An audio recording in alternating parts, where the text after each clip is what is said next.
Yo, what's going on, everyone? How's it going?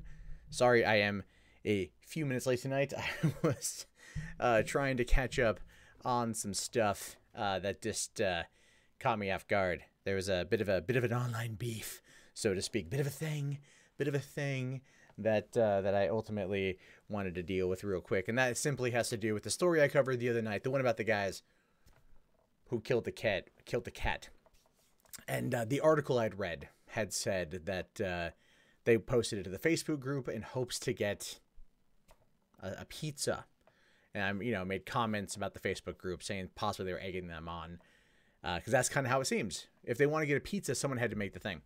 However, the article wasn't 100%. This is what the prosecutor said. They were just reporting on that. The Facebook group actually are the ones who, in fact, reported them. So, and they were sure to let me know about it. That was pretty funny.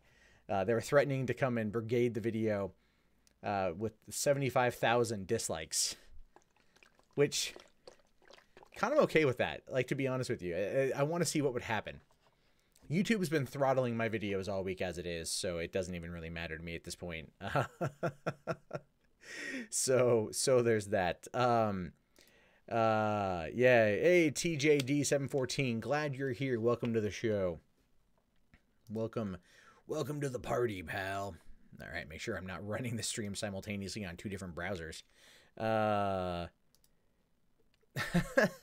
I'm not usually late. I start at 9:30. I just sometimes let the Patreon thing run for a few minutes. I had to go to the bathroom. Fucking sue me.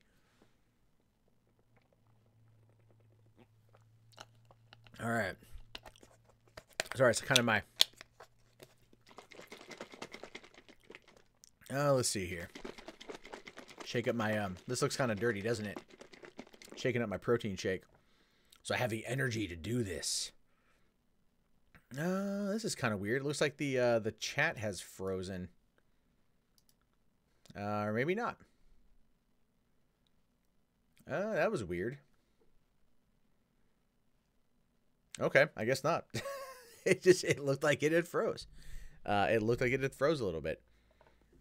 So there's that. Smash for Smish, yeah. What is about the yeah, I didn't have time to get the thumbnail made, so I have to make a thumbnail tonight and then go from there. So I got a couple weird, I got a weird story and everything else. That was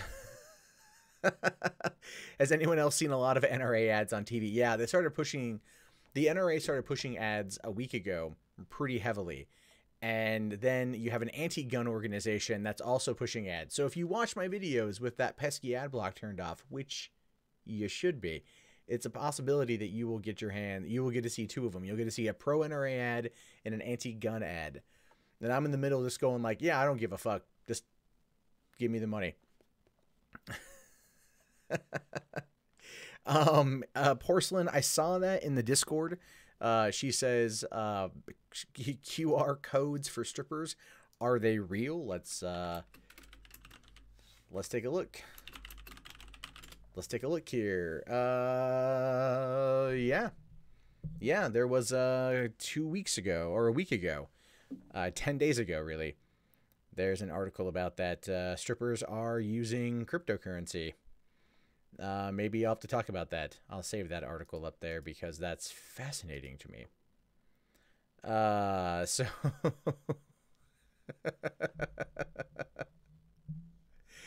all right, yeah, so that's real. That's the thing.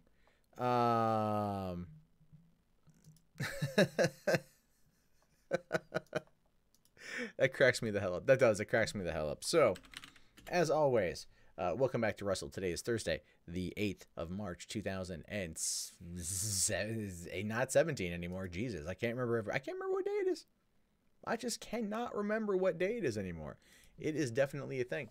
So yeah, we got a fair amount to go through. I got 5 stories to go through tonight, mostly because I'm trying to finish up getting the content for the weekend. So if you noticed last week, if you are an avid watcher of this program, you know that I like to pre-record the content and then re-release the content kind of sporadically throughout the week. I do 3 videos a day and then I hold them for the weekend. Doing 4 videos here and then doing that, it works out pretty well. It does. It allows me to get the weekend content out of the way quick, so I actually have time. So like tomorrow night, for example, I'm going to be going to Seattle, hanging out with Memory Holiday and a few other people. So I'll be tomorrow night, so I need to have my content done. And yeah. So here's the thing. This week's been really interesting, and I don't quite know what exactly to chalk it up to. And essentially, the big problem I've noticed this week is that YouTube has been throttling a lot of views, and not just me, but a lot of people have been getting throttled. Can't quite figure out why. But I've been reading into it a bit more, and I think a lot of it has to do with the watch time. And I generally like to have videos that are around 10 minutes because that's what YouTube also wants when it comes to monetization, is being able to toss in the mid-roll ads and stuff. And as a result of that, it may not be working out very well. So we're going to try to get through them a little bit faster tonight, try to get them a little bit more condensed and a little bit on the shorter side, because I want to see if that actually has an impact overall. It might not. I don't know, but there's only one way to find out. Let's see. James Lacey, you say here, you're starting a new YouTube channel similar to mine, but different. And you have your channel, it's the Lacey Report. Well, congrats on starting your channel that's similar to mine, but different. Not entirely too sure what that means. There wasn't a lot of explanation there. But ultimately, congrats. It's going to be a hell of a ride doing this as a job, as a career, if that's what you want. Additionally, come on, guys, we have 80 people watching, 13 likes. I think we can do better. I think we can do better. I think we can. I think we totally can. I think we totes can make this thing better. But anyway, it doesn't really matter. I'm just glad you're all here. Thursday night. What are your plans for the weekend? All right, because I won't stream again until Sunday. So that's a thing. Young Iskender says, is Kilroy still a thing? Yes, Kilroy is still a thing. Kilroy was never not a thing, despite the attempts by some people out there to try to scuttle it.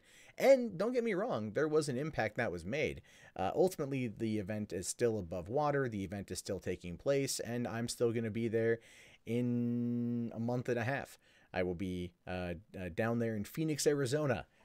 Because when I figure when I'm planning to go somewhere to talk about things, I always want to think of Phoenix. No, I'm looking forward to going. It's going to be a lot of fun. And then, of course, VidCon will be after that. It's entirely possible Tim Pool might be working on kind of a shitcon thing. We did talk about that briefly when I saw him a few weeks ago. Then I sent him some information, but I haven't followed up with him on that or heard anything. There's been talks about people trying to get a shitcon happening during VidCon, like a one-day event at like a business center that's in Anaheim, as a way to kind of bring all your favorite shitlords under one roof to talk about the actual issues, free speech and open expression and platforms and things like that, versus what VidCon gives you, which is like, so like, I'm totally oppressed. I mean, like, I'm on stage and I'm like talking to you, but I am like so oppressed. I mean, like, super oppressed. I mean, like, oh my God, oppressed. Anyone else here oppressed, or is it just me? No, you're not more oppressed than me. Okay, Becky? You're not more impressed than me. Okay, I'm more oppressed than you. Okay, I live like south of the 10. Okay, and in Los Angeles, south of the 10 is a very bad place to live. But there's those things going on. And then I think after that, MythCon is probably the next one I'm going to end up probably heading off to. So there's definitely that. Yes, I saw Smash Bros. For Switch is coming. And I probably won't get it. Only because I have Smash Bros. On the Wii U. And I never once opened it. So there's that. Oh God. Chat starting to pick up speed. Less snaps, more traps. That's kind of the goal. I should make that my channel motto, right? Less snaps, more traps. So yeah. Yes, the ramblings of nobody. Get them dislikes up to 3K. Because they won't have the impact you want it to. Will Kilroy have a variety of voices from both the left and the right? As far as I know, yes. It will have a variety of voices. Not as many as it once was going to have, but a variety of them nonetheless. And the thing is, the MythCon guys are actively engaged at this point, and they're going to be there, and they're going to be helping out, and I think that's going to be a good thing. Again, the people out there that tried to tank the event, I think they failed, for one. That's the best part about it, I think, is that they failed. They caused some damage, but not irreparable, and not life-threatening. So there's that. You know, again, it's one of those things where it's like, you know, there are problems. If they ever do it again, then they're definitely going to do things differently, and that's okay. And I would hope that the next time there would just be, you know, no money involved. I think that's the best course of action. So my Valley girl is very good. Yeah, I lived in the Valley. That's the thing. I lived in the Valley. I did. I lived in North Hollywood. We need a shitcon. I agree. The shitcon is actually what Kilroy was, I think, is based on originally. Like the whole coming out of VidCon last year and having the shitcon idea that came out of that is kind of what spiraled into VidCon. Unfortunately, again, some stuff happened that quite not have been as good as it should have been. So, Porcelain, you want to do a dueling drunk Valley Girls impression? I'm okay with that. I don't think you're going to win, though, okay? Because there's one thing that I know. It's how to do drunk and how to do Valley Girl. I don't know. I had to think about it, but I think it'd be a lot of fun. So did Trump's industry meeting with the games industry just consist of them explaining the ESRB to him for an hour? I don't know yet. We're going to find out together. So did I see that White House video? Yeah, trust me, that's already queued up. Candid. What about Candid? I'm a Little Pimp. I was actually thinking about the Candid situation today. Yeah, it again, one of those things where it's just kind of like, I think, utterly blown out of proportion, but you know, whatever, man. People like that. What it is people like controversy, and they like to find it wherever they can. But yeah, there were some things in there that did probably need to be discussed, but ultimately not as crazy as everyone made it out to be. Black Ops 4, was that real? I saw that was a leaked thing. I don't know if that's real or not. I don't care. I don't play Black Ops. However, if they were going to do Call of Duty the movie, I'd want either Modern Warfare 1, 2, or Black Ops 1 to be the movie. Actually, I think as much as I love Modern Warfare story, I really like Black Ops story. So there'd be that. The 90s called it once it's video. Yeah, it's video game issue spec. Yeah, Garrick, I saw that Trump's going to be meeting with Kim Jong-un before May. That's cool, man. That's good. I have literally no idea what caused it, and I think at this point no one really knows, and no one's going to fuck around with it to find out. So I'm a Little Pimp.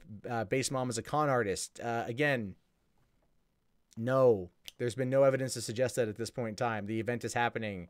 My room is booked at the hotel.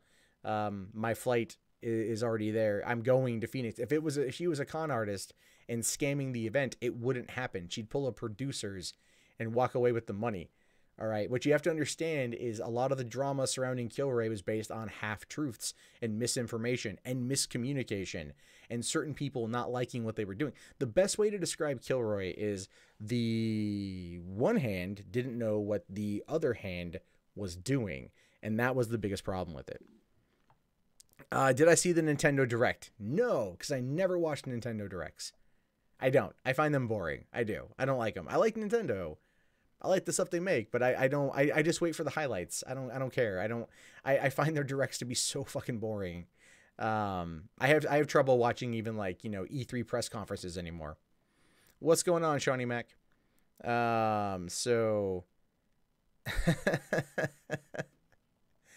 I really wonder if Stormy Daniels is going to get be able to release whatever text messages and possible pictures she has.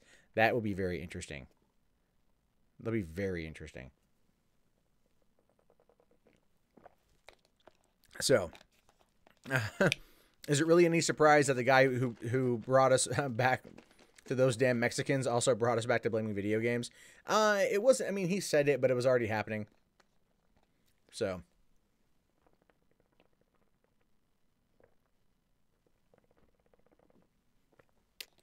Sorry, this is a bit thicker than I thought. Am I going to get Final Fantasy 15? No.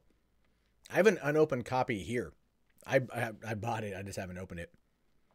So, I saw that South Park is coming to the Switch, which is fine. But I have it for PS4, so I don't think I'm going to play it on there.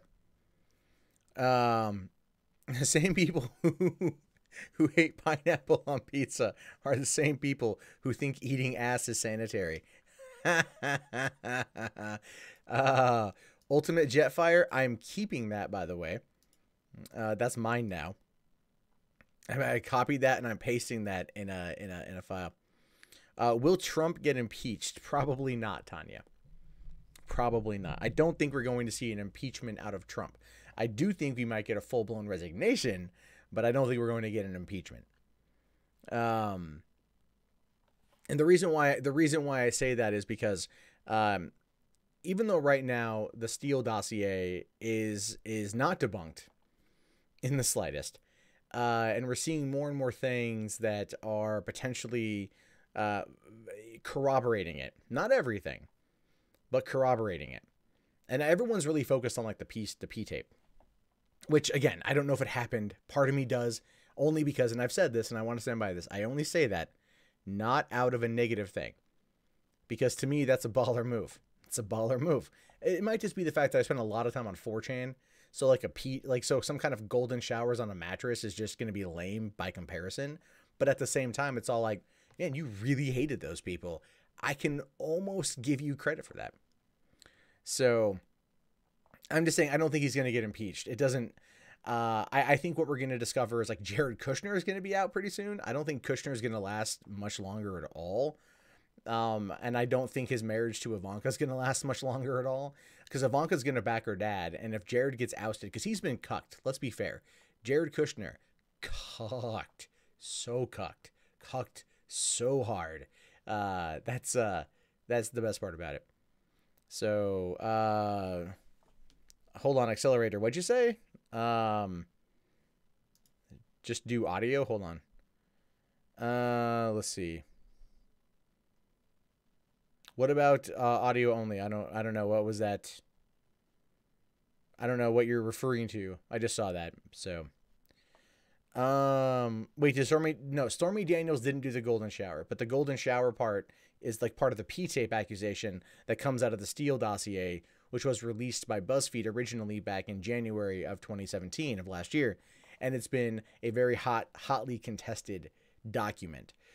People on the right very much want to believe that it's not real. They act like it doesn't exist. They act like it's all made up, fabricated nonsense, with the exception of the fact that Congress interviewed Fusion GPS for like 8 hours, and then ultimately Dianne Feinstein released the transcript from that, which right around the same time as a Nunez memo, that was a dead thing. That was bunk. That didn't do anything.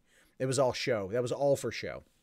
But that's just because Nunez is just so trying to hide, he's so trying to like, suck up to Trump and stuff. But ultimately they released this transcript, and the transcript had a lot of interesting information in it. And the interesting information is not stuff you heard on Fox. Fox didn't really cover it.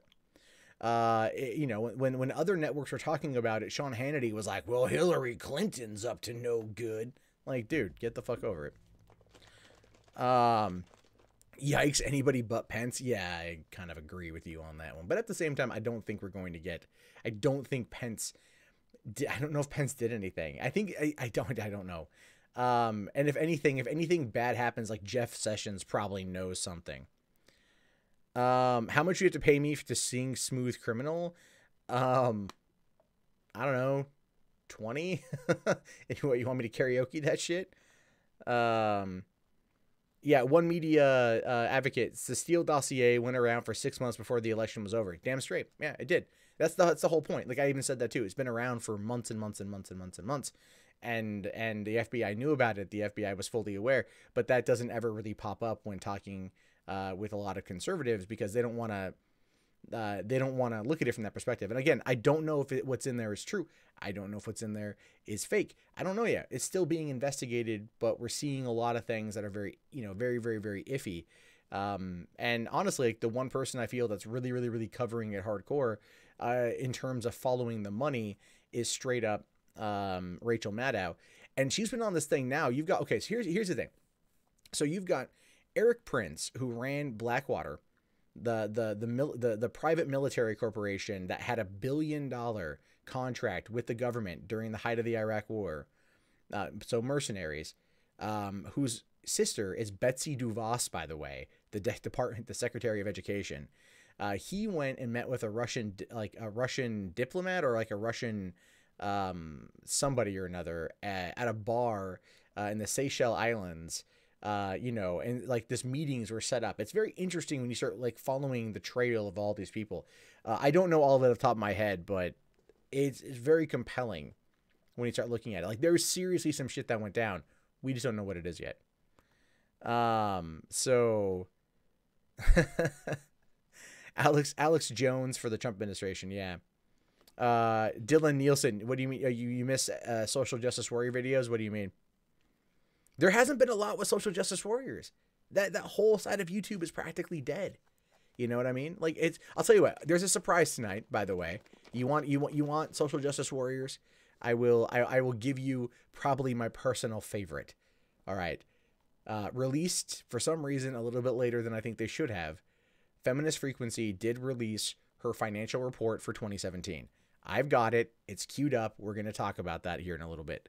So, that's going to be a thing. So if you miss that kind of content, we'll be able to really do a look into what Anita went through in 2017 to see what she's up to. So there's definitely that. Something to look forward to. So I got that. That popped up today because someone had sent me that. Someone had messaged me the other day saying that it wasn't up yet. and then I checked today and it was up.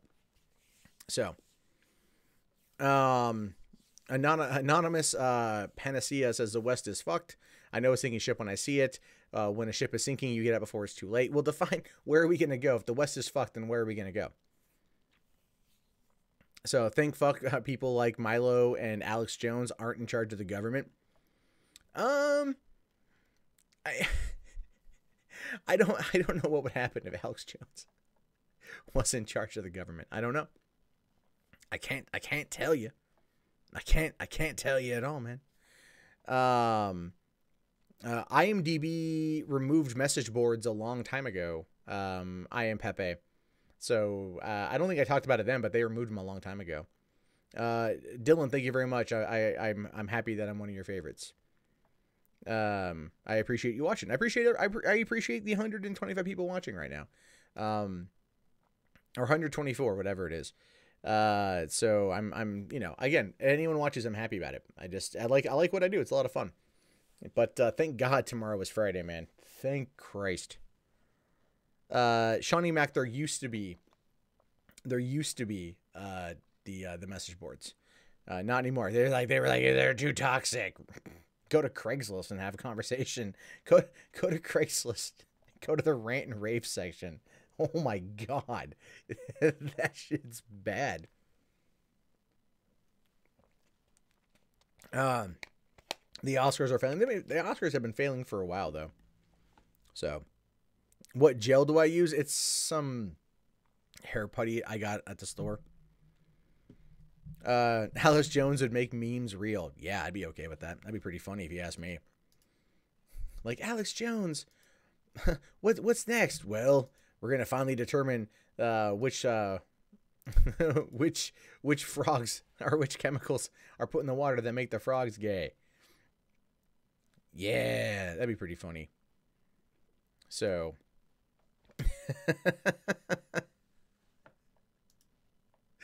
Let me take a quick look here at make sure OBS is running good. Okay. Remember, if you guys want to support the channel, the best way to do that is probably through Streamlabs, and Streamlabs doesn't take your money like fucking Super Chat does. So hold on here. What the? Hey, Costco. I just got this update. Costco apparently is selling $6,000 Doomsday Prepper food kits that can feed a family of 4 for a year. Yeah, but a family of 4 for a year isn't going to cost you $6,000 in food.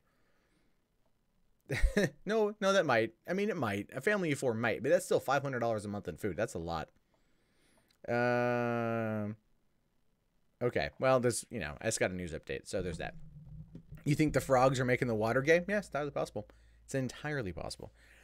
All right, so we're at 10:02. We've been talking for about a half hour right now. Why don't we jump on into some of the news stories for today? Just to be on the safe side, we're going to start off with the craziness coming out of Siberia. Just hit my record button, make sure everything is going well. All right. Again, we've been having technical problems with OBS all week. It seems to be doing better now, but at the same time, want to make sure. Remember, guys, if you like it, snaps for traps. I used to clean up a drive-in movie theater, right? And people would come in and they would just leave whatever. They would leave popcorn, soda, candy, McDonald's wrappers, junk food wrappers, condoms, lots and lots and lots of condoms that have been used, diapers. My personal favorite, a catheter in the bathroom. I've cleaned up nasty, nasty stuff, but still, nothing compares to this story coming out of Siberia, where 54 severed hands were found in a discarded bag. These are the hands. There are 27 pairs of them. That is scary as hell. But this is real world. I have to say, I do like the file to holy crap, what the fuck. I agree. Holy crap, what the fuck. So it says, here's something you don't see every day. A bag containing 27 pairs of human hands. The grisly discovery was made on a river island near the Siberian city of... I'm not even going to try that. And local police are now investigating. At first, a single hand was discovered, but then, nearby, the mother lode was found. A bag containing no less than 54 severed hands, as reported in the Siberian Times. Photos of the scene show hands spilled out into a single pile, and then organized into 27 matching pairs and placed in rows. It's super gross. So, here's a photo of when they opened the bag, and they dumped it all on the ground. Then somebody sat there and paired them together like a goddamn game of Go Fish. Do you have one here? It's got a bit of a stubby thumb and you know, some really bad manicure. Oh yeah, right here. Anyone here got the blue nails, you know? I mean, that's that's crazy. That's crazy. That's gross too. Now, the bag of hands was discovered on an island in the Amur River near, again, that city whose name I can't pronounce, a city of 590,000 people in the southeastern Russia, close to the Chinese border. The island is on the Beshenaya channel of the Amur River, a popular fishing destination for residents of the town. So you got a city with over 500,000 people. It's close to China. It's on a popular fishing destination river. People are probably going to find some weird stuff that rolls out every once in a while. I think that's just probably, you know, accurate at this point. You're going to find bodies that, you know, people who drown or they commit suicide and they float around. These things happen. But finding a bag containing 54 severed hands, that is just some new shit. Now, investigators have managed to lift a pair of fingerprints belonging to one of the hands. No information was given about the age of the hands or where they may have been discarded, but the images suggest they are reasonably fresh. Local police have no leads at this point, but two theories are being bandied about. It says, either way, the hands were cut off as punishment for theft, by whom no one can say, or more plausibly, they were cut off in a medical institution, perhaps as medical amputations. Weird and unlikely given that they were found in matching pairs, or they were chopped off cadavers as practice for medical students. Yeah, either one of those is creepy as hell. Now, cutting off the hands as punishment for theft, that seems more like, I mean, you know, like more of a Middle Eastern thing, right? You hear about that coming out of the Middle East and North African countries and stuff, or maybe even African countries. You hear about that. So, but in a Russian city that's in the south sector near the Chinese border, you may not have a large population of that.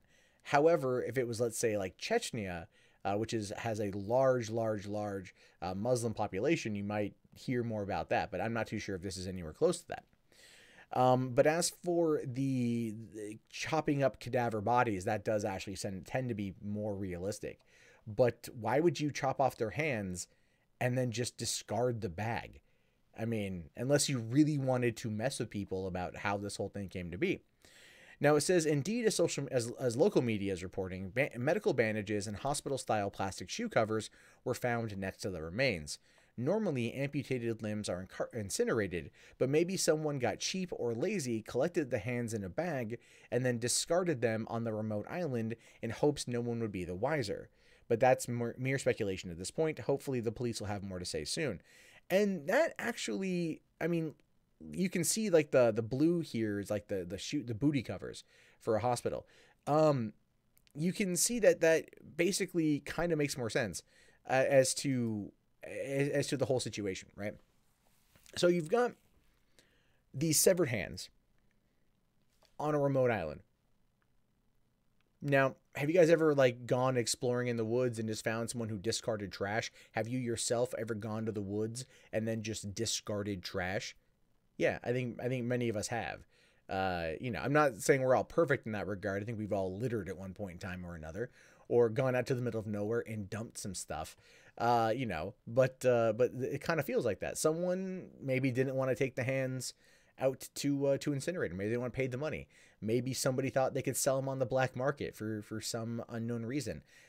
Maybe some lazy janitor just accidentally grabbed him, threw him in the back of his car, not quite realizing what he had done, and then is like, oh no, I have a bag of hands. How do I get rid of this without losing my job? And then goes out to the middle of nowhere and dumps it. But when you dump it, when you dump flesh, right? Like flesh, yes, it deteriorates, it degrades, it erodes, it decomposes. But when you do this in, you know, the winter in Siberia, where the temperatures are just ridiculously cold, you're going to come across a fair amount of issues regarding, you know, the decomposition of body parts. And I think this was a lazy thing. I do. I think this was a lazy person who just wanted to, you know, get rid of them. But why would you cut off 27 people's hands? Why? What would be the purpose of that? So we're going to have to wait and see what more information brings from this. But in the meantime, I wonder if we're going to see more that happen. Okay, so like in Vancouver, Vancouver Island, British Columbia, you hear reports frequently about feet that wash up on the shore, right? And it's like feet in shoes. You know, like just the ankle down is what pops up. And people are still trying to figure out exactly why this happens. But many feet have washed up on shore. Again, it's been speculated that there's been like suicide, that it's people who've drowned out in the water and their feet roll up on shore. It's been speculated that it's people trying to come over from China that sail across the Pacific and end up getting caught in the, you know, drown, and then the current, you know, pushes their body, breaks their body apart. No one knows, but you hear about this all the time, about there being mysterious feet that appear, you know, in Vancouver. This is not the same situation. This was a deliberate dumping in a remote area, hoping that nobody would catch on. So whoever dumped this right now probably knows that this thing has happened, and they're going like, damn it, I should have picked a better freaking place.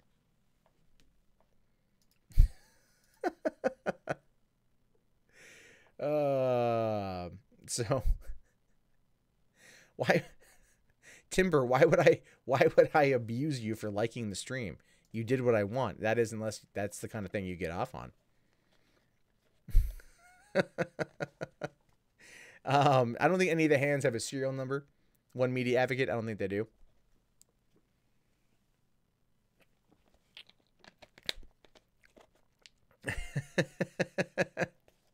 It's a weird one. It's a weird story, because it just doesn't make any freaking sense. As to, like, I mean, why would you go out to the middle of nowhere and dump hands? Like at what point would you just be like, yeah, maybe I made a pretty decent sized mistake here, you know? Maybe I screwed up a little bit, and that's just, yeah, that didn't work out very well. But I do hope they find the person who dumped them and then get the answer as to why. But I have a feeling it's going to seriously end up being just they were lazy as hell. So Ultimate Jetfire looks like Mr. Potato Head lost his spare parts. Come on, that's fucked up, dude. That's pretty fucked up. That's pretty good. That's pretty good. All right. Let's bring up the next one here. Let me find the right one. Okay. So this is one that I want to talk about, because I talked about it before, and I feel bad because if you guys have noticed, I've been covering a lot more YouTube news. Seeing that this is my platform, I want to cover it a lot more. I want to make it more of a staple, so then people can find out what the hell is going on with this platform, because they're not telling us everything and not all the word gets out there. But this is one that is quite fascinating. But before we jump into it, if you like that story, if you like the severed hands, go ahead and smash on that there like. Go ahead and just hit that like. Get us up to 100. We have over 100 people watching right now. We got 138 people watching, and come on in. Actually, real quick, I am gonna go on my Discord. If you're not on the Discord, you should also join the Discord. Hold on, come on in.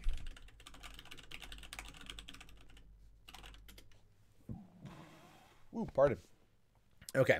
Just want to alert the Discord that now has a whopping 657 members.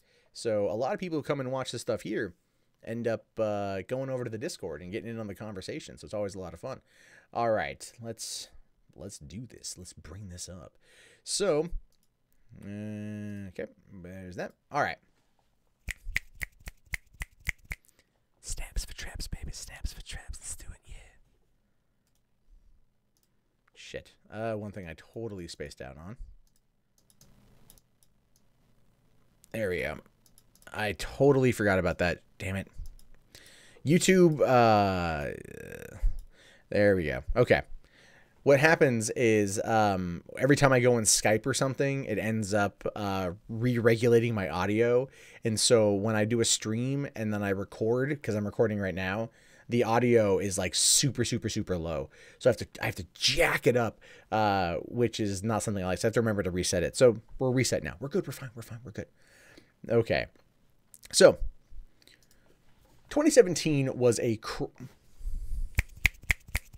You guys like it. You guys like it when I do it. Snaps for traps. So 2017 was a very bad year for YouTubers. I mean, not in the way that... no, fuck, I fucked that up. This happens when I do it live. So 2017 was a pretty crappy year for YouTubers, right? A lot of people had their earnings more than halved. In some cases, people were down 80%. David Pakman frequently talked about that. The Amazing Atheist talked about that. I myself at certain times was down about 80%.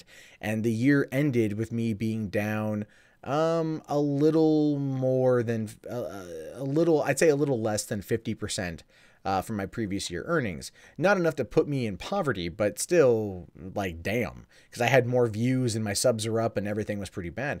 And a lot of people were left wondering what they were going to do. How are they going to continue into the year, the new year, and still have this be their job? Well, there was a YouTube channel by the name of Zombie Go Boom that decided to fight back legally. They actually filed a lawsuit against YouTube for the adpocalypse, basically by suggesting that at no point did YouTube give channels the ability to change how things were going in order for them to then adapt to the new policy. YouTube sprung it on us. And I mean, they sprung it on us.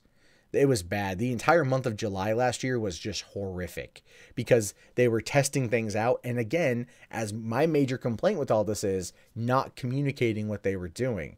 And it drove a lot of people pretty freaking mad. So they filed the lawsuit, and well, the judge here double taps the class action.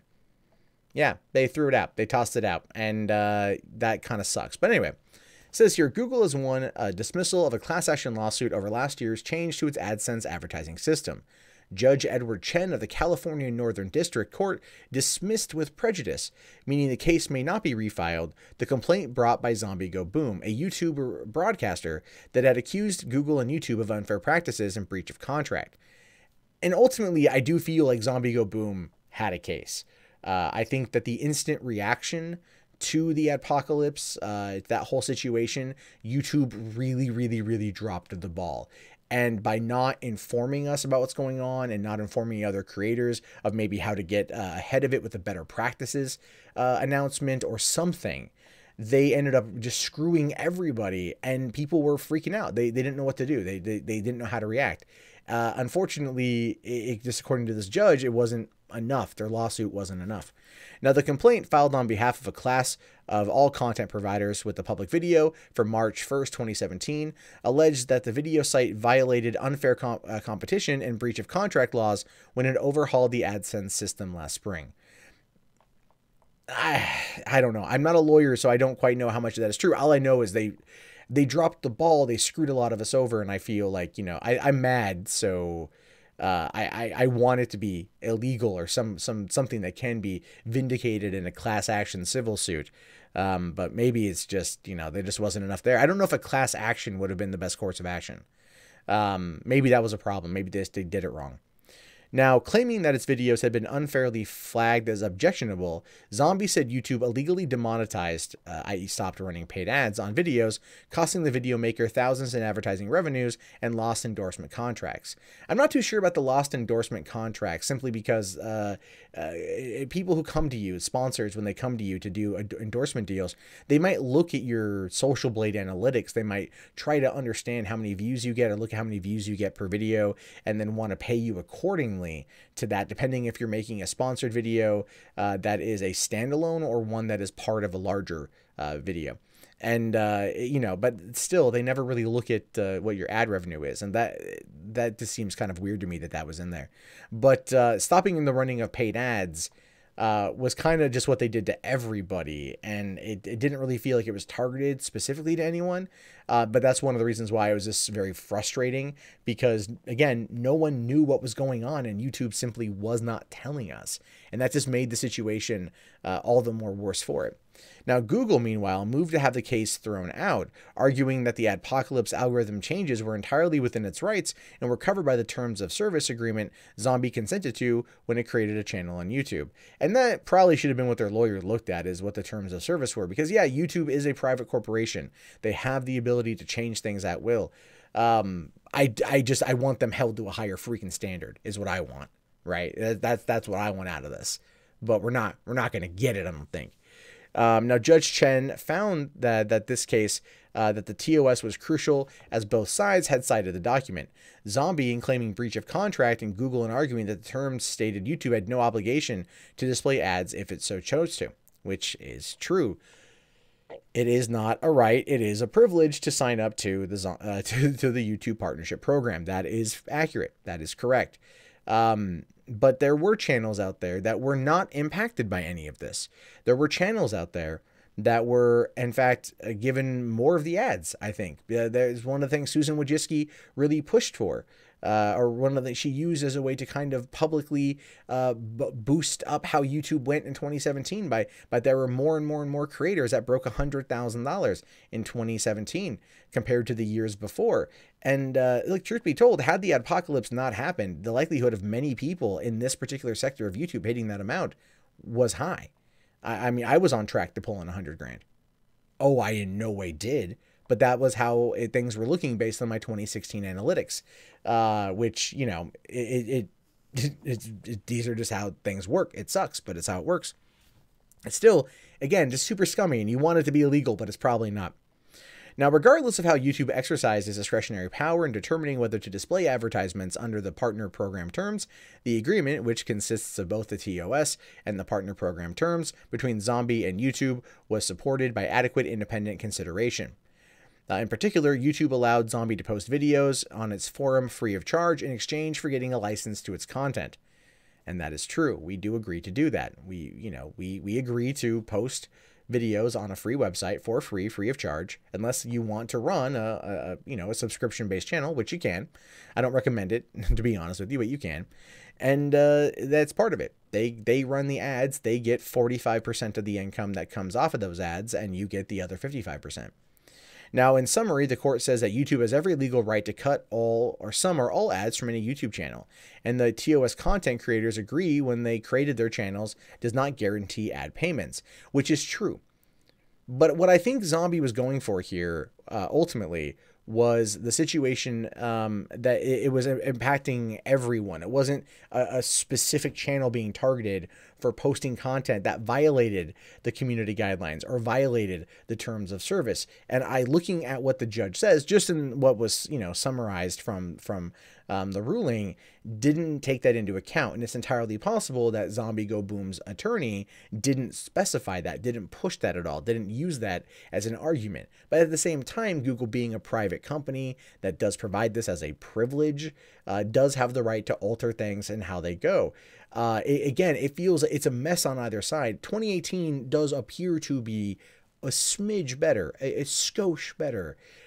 But it's got a long way to go. YouTube is still favoring channels that they align with ideologically, and they are punishing conservative channels unfairly, as we've seen. And so that feels ultimately like that would be singling someone out for their political beliefs, which could be a civil suit law, a class action that could be coming from the conservative side. So it's entirely possible that while Zombie Go Boom lost this particular lawsuit, it paved the way for other class actions to come down the pipeline because of the ineptitude that YouTube showed when attempting to handle the apocalypse. All I want out of all of this is things to just go back to some semblance of normal. I'd love to be able to actually post videos and not worry about every single one being demonetized, which tends to happen, and not worry about the algorithm constantly changing in order to keep people from seeing my content, because notifications aren't coming in. Even if you click that bell, it's having a little bit of trouble, and more and more people are telling me that they're not getting notifications. Even the stream right now, people will not get notifications. And the thing is, YouTube says that that's not a problem, but we know that it is. And the sad thing about that is even though it directly impacts our business, a business of which we push our faith into YouTube, they don't care, because where there's one of me, there's millions that are just like me, and that just, what do they care? All right, so we got that one done. Oh yeah, this is kind of a crazy one here. Okay, so this is gonna be a weird one.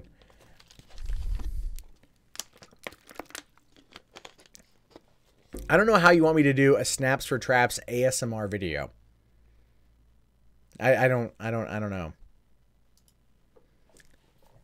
Do you want me to talk to you, Chris Hansen, with this ASMR video? Because I'm talking to you directly right now.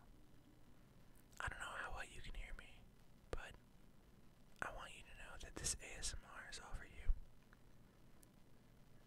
Get real close to the speaker right now, because I'm talking to you directly. I also realized that I need to put a pop filter on so the peas don't pop as much as they are. But also, snaps for traps, baby. Snaps for traps.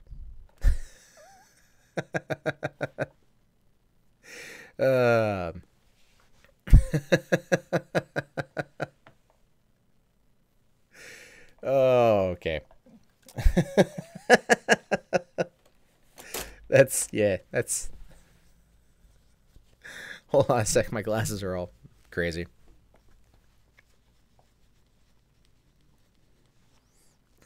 I don't know why I did that. I don't know why I did that at all. Oh shit. God damn it. I lost my my lens cloth. So I'm like trying to clean my glasses. Is this Snaps or Traps slam poetry? No, it's not. That works. Okay.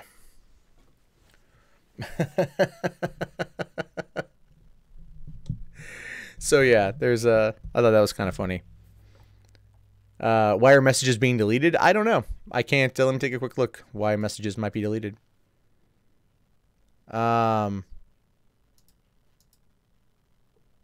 So,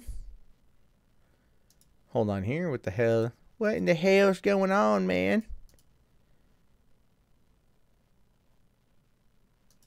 Okay. Oh shit, there we go. All right. Oh, okay, I see. Ben, the Ben C, who likes to kind of troll the stream every once in a while, is tormenting the mod, so they muted him to fuck with them.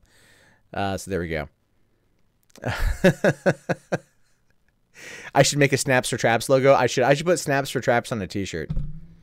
So there's that. Let's see here. It looks like the Ben C is trolling people, and there you go on that one. So okay.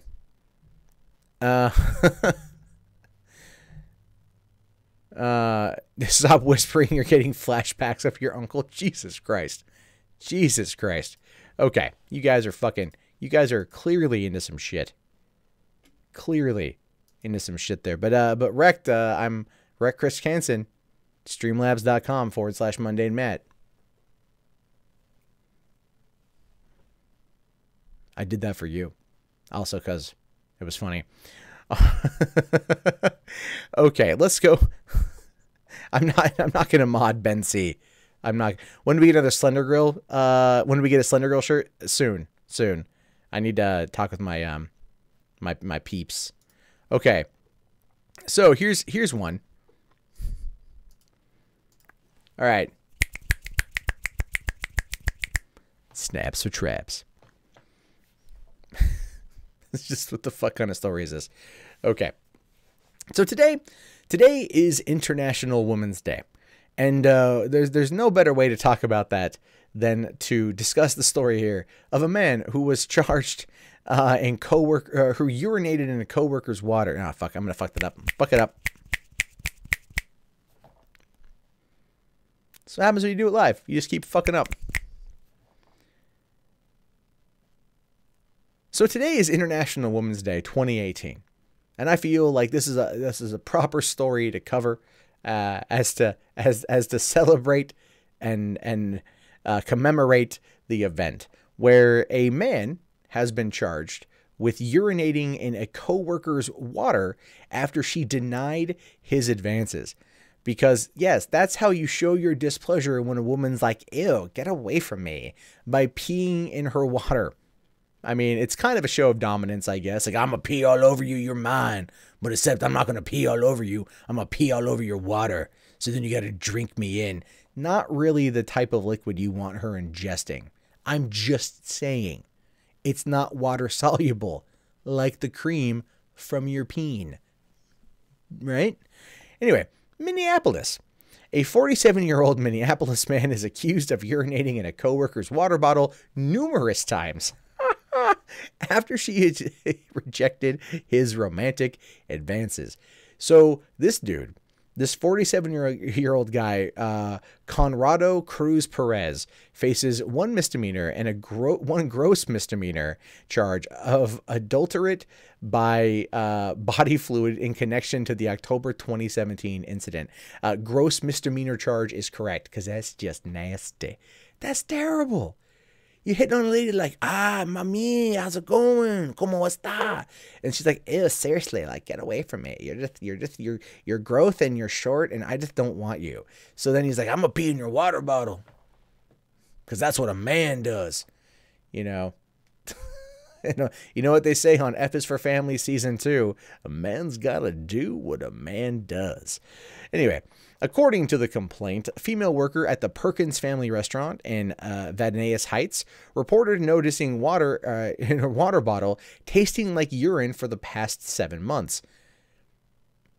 Sure, or several months. So she was like, man, I'm so thirsty. It's not taste like urine. It tastes like piss. How would you not like? How would you? I would go and try get new water. You know what I mean? I would have a fresh bottle. I would have a tamper-proof. I would keep it with me. After the first time, I'd be a little suspicious. Now it says here that she said it began happening after she told Perez that she only wanted to be friends with him. Since then, there were about 15 instances of urine tasting water in her water bottle at work. So yeah, the dreaded like, let's just be friends line. I'm a person who can speak with some experience with that one. It sucks. It really stings your heart when a woman that you are infatuated with says, I just want to be friends. Like, why don't we just do that? Because the friend zone is a crap place to be after you get put there, right? Like if you never tell her how you feel and you're in the friend zone, it's not as bad. It's not great, but at the same time, it's like, there's maybe a chance. But if you're put there after telling her how you feel, your best bet is just to move to another state, right? That's just your best bet. Not to pee in her water. That's just horrible. It's gross. It's terrible. It's disgusting. It's unsanitary. It's unsanitary. That restaurant probably has an A rating. Don't jinx it. He kind of did. Now, in an interview with investigators, Perez denied tampering with the coworker's water bottle. However, when investigators talked about the possibility of DNA testing, Perez eventually informed the investigators that he urinated into her water bottle one time 3 weeks before. He says he did it because he had to go to the bathroom and the restaurant was busy. He says he then forgot to throw away the water bottle. Yeah. No, you never forget to throw away the water bottle. Okay. One time I was traveling up the 101 from San Francisco to Northern California, and we had to stop off at the side of the road so I could piss. And I walked into a graveyard of piss-filled water bottles from truck drivers who have done that and hucked them out the window. That is what peppers the 101 on the California coastline. It is just a graveyard of piss-soaked water bottles. You remember to throw that crap out. Okay. It's not like, it's not like a drink you got a couple days ago. Like, oh, it's been sitting there. Maybe I should go throw that away. You remember where you pee. You remember where you pee, Perez. You remember that you're 47 years old. What kind of excuse is that? Oh, the restaurant was really busy. I had to go pee. Pee in the sink. No. I don't even need to pee in the sink, dude. There's usually a mop dispenser or like the mop bucket drain. You just pee in the mop bucket drain. Turn on the water, get it real hot, pour in some freaking, degreaser or some bleach or whatever the hell it is, and you clean that shit up. But you just ways to do it. You just really wanted this woman to taste you. Just not in the way that many men want women to taste them. I'm just saying. Now, if convicted, Perez could face up to 1 year in prison on the gross misdemeanor charge and a maximum penalty of $3,000 for peeing, just for peeing. Well, the thing is, it's gross. It's there are people out there that like to say that your urine it's sterile and it's good for you, right? There's some not health experts, I should say, that like to claim that. They like to claim that it's good for you, that it's healthy, that your urine is going to make your body better. No, it's stuff you're getting rid of in your body. Now, while there might be trace elements of things inside of urine once it's expelled from your body that could be beneficial to your health, right? Could be. But they're so small, they're so minuscule, so infinitesimal that it doesn't have an impact. And at the end of the day, you're just drinking piss. And if I wanted to drink piss, I would go and drink Mexican beer. Actually, I'm kidding on that one because I actually quite love Mexican beer. But everyone else tells me it tastes like piss. You live in California for a long enough time. You get used to it. Put a little bit of lime on that stuff. If you really wanted to mask it, you should have dropped a lime in there. That would have made it better. But no, you don't do that kind of crap. If a woman turns you down, you just e-stalk her on Facebook until you find somebody else. Is that so hard? Is that so hard, Perez? But no. You pissed in her bottle over the course of several months, and now you might go to jail for a year for it. Imagine that, walking in day one, you're the fresh fish, and everyone's like, hey, what are you doing here? You're like, I peed in a bottle. I mean, like, I like the woman, I wanted her to taste me, but, I'm here. Not really the most hardcore story. But hey, at least, look, I'm just saying, I've made some horrible jokes here, but I'm saying ultimately I'm very happy this woman is not sick. I'm very happy this woman is getting some justice, and I don't want to see this happen to anybody else. If you feel, shunned by a woman, just go take care of yourself in a bathroom somewhere. Wipe the tears from your eyes or use them for lubrication. I don't know. And then go about your day. This kind of petty revenge makes all men look bad, especially those that get rejected by women. Because now, if women hear the story, they might think to themselves, "Oh no, is this dude gonna piss in my water bottle?" And then the whole "hey, let's just be friends" thing, it goes out the window. So don't do it. It's stupid. Be better.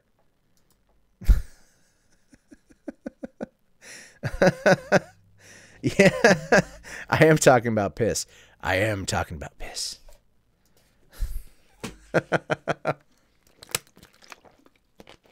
Oh my God. Oh, Jesus Christ. What the hell's going on? Why am I getting so many?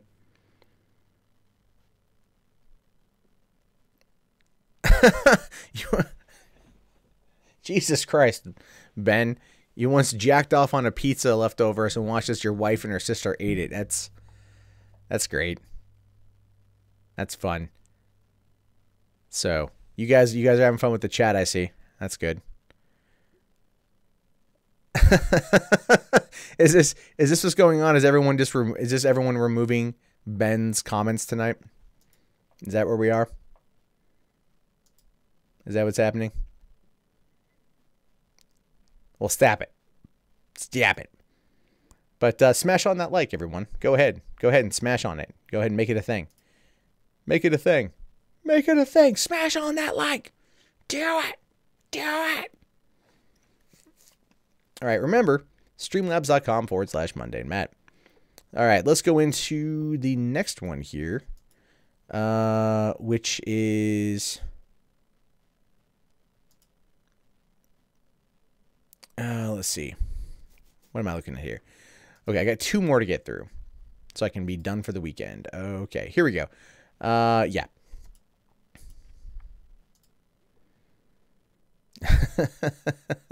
You banned everyone?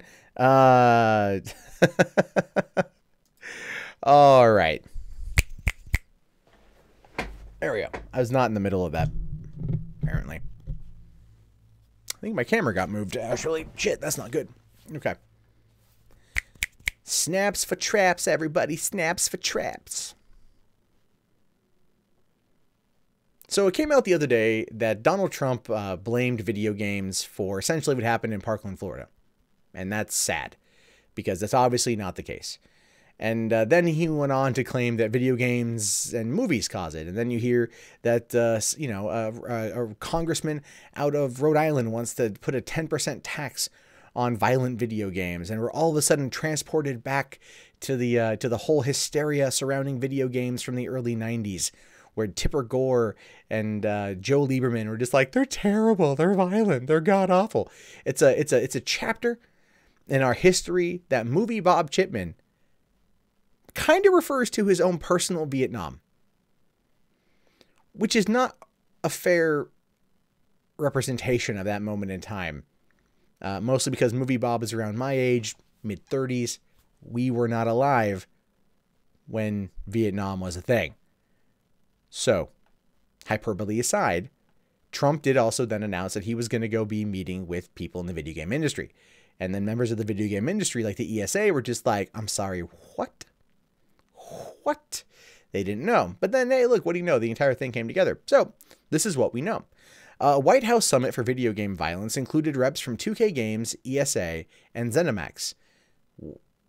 So yeah, the makers of, the people who own Bethesda were there. I don't even know if they were the best persons to be there, but hey, look, in this case, Todd Howard, nothing. So, it says here that a summit involving talks between Congress and the video game industry heads wasn't just a talk between the gaming industry and politicians. While big-name distributors over games like Grand Theft Auto and The Elder Scrolls were in attendance, so were anti-gaming pundits such as Lieutenant Colonel Dave Grossman and Melissa Henson from the Parents TV Council. God, I hate the Parents Television Council, right? Never has there been more of a shrieking representation of, won't someone please become Black. And that's what they are. Now, the meeting is a result of Republicans taking aim at video games as cause of mass shootings. Following the tragic mass killing event at the high school in Parkland, Florida, President Donald Trump, with support from other politicians, decided to hold the summit at the White House where video game producers would attempt to speak up of how video games don't cause violence in kids, while other anti-gaming persons would attempt to argue why video games do cause violence. Well, if they don't cause violence, they also don't cause sexism. I just want to kind of reiterate that point. And shots fired, Anita. Shots fucking fired. Now, if the arguments aren't sufficient for video game publishers, Republicans are seeking 10% sin tax on video games, or violent video games, and stricter ratings on games or reduced ultra-violence in some titles. I'm sorry, I like my ultra-violence, thank you very much. Okay? And I don't want to pay a sin tax for it. Thank you. I don't live in Rhode Island, so it won't impact me yet. But we've also talked about how Rhode Island wants to, charge you $20 to view offensive material. Basically, they want to charge you $20 when you're having mental trouble accessing your spank bank. Now, according to Reuters, the conversation was just about an hour long and was closed off from the media. Reuters paraphrased results from the meeting from Melissa Henson from the Parents Television Council, which is a group that is anti-violence and anti-sex and entertainment. Yeah. I mean, these are the kind of people that only really get it on when it's just procreation time. Honey, I'm ovulating. Are you ready for that once a month interaction? Oh, yeah. I mean, I haven't done anything in a month. This won't last very long. No, that's okay. I just need your seed. I don't need you getting off. Or prolonged. Now, she says here that the conversation lasted for almost an hour and was vigorous, but respectful. And Trump seemed to be interested in hearing from all sides. Says here, according to Henson, there needs to be more detailed ratings for video games, which follows on President Trump's suggestion that terror ratings are added to video game and movie labels. This is despite the fact that the ESRB exists and rates video games just like the MPAA rates movies. And so far, studies have found that video game violence does not desensitize people towards real-life violence, and that there's minimal evidence suggesting that video game violence has links to real violence. Yeah, video games have never desensitized me to real-life violence. Spending a lot of time on 4chan, that desensitized me. But I don't see the government speaking up to shut down 4chan. Hashtag shut down 4chan. Obviously kidding. According to CNN anchor Jake Tapper, Henson was not unopposed at the summit. Take-Two Interactive CEO Strauss Zelnick, ESA President Mike Gallagher, ESRB President Pat Mance, and CEO of ZeniMax Media, parent company Bethesda, Robert Altman, all challenged the claims from Republicans that video games cause kids to become violent. And these are the guys who ultimately would know. And I'll put it to you like this. There's a story that happened right after Grand Theft Auto 5 came out. Two dudes bought GTA 5 on their way home to play it, on their way home to have a good night, came across a burning house. They did. So what did they do? They didn't go and run home and play video games. They ran in and helped rescue the people. They got help. They were heroes, and they were also gamers. And that story didn't get a lot of play because it didn't fit the narrative, didn't fit the mold of video games make children violent. In this case, because they went to go purchase a video game, they happened to be in the right place at the right time, and they saved some lives. Right? Makes you think a little bit about maybe it's not all as bad as they say that it is. Now, of course, this list here shows you who was all there. Now, video game publishing CEOs in the ESA had additional opposition in the form of Lieutenant Colonel David Grossman, who has written books on how video games causes aggression in America's youth and are dangerous forms of entertainment for the psychological development of children. Yeah, okay. Members of Congress who were also in attendance, including Republican Senator Marco Rubio, Republican Representative of Missouri Vicky Hartzler, and Republican Representative of Alabama Martha Robbie. But yet not the Rhode Island guy that's looking to add that 10% tax. That's interesting. Now, TechRaptor did a detailed breakdown of each congressional member who appeared at the summit, noting how much money they'd received from the NRA, as well as what their stances have been on video games in the past. All of the politicians are essentially against video game violence. So great, talk about having a stacked deck against you, because the CEO of these companies can come on in and they're going to talk to Trump, businessman to businessman, I guess. But then once they leave, Trump is left alone with the vultures. And as we know, Trump likes to basically kind of parrot the thoughts and opinions of the last person he talked to. That doesn't fill me with a lot of hope that this is going to be a productive meeting, especially when it kind of feels like this was a dog pile with only a couple people that were there defending games and a bunch of, anti-video game politicians who've all been bathed in money by the NRA out there going like, well, we charge a 10% tax on these things. We can actually build you that damn there wall. I'm surprised that actually wouldn't be an argument that they would use, simply because video games are, and I'm being legitimate here, the number one entertainment medium in the world. I mean, $100 billion a year. So yeah, it's a lot of money that comes into video games. So I can understand them wanting to tax it as a way to produce more income.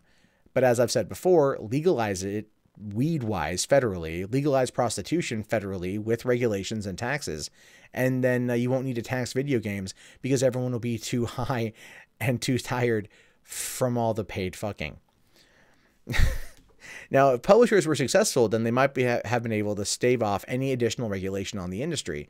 If the publishers were unsuccessful, then it could spell a dire future for gamers when it comes to purchasing games with violent content, despite the fact that the 2011 Supreme Court ruling protected video games under the First Amendment.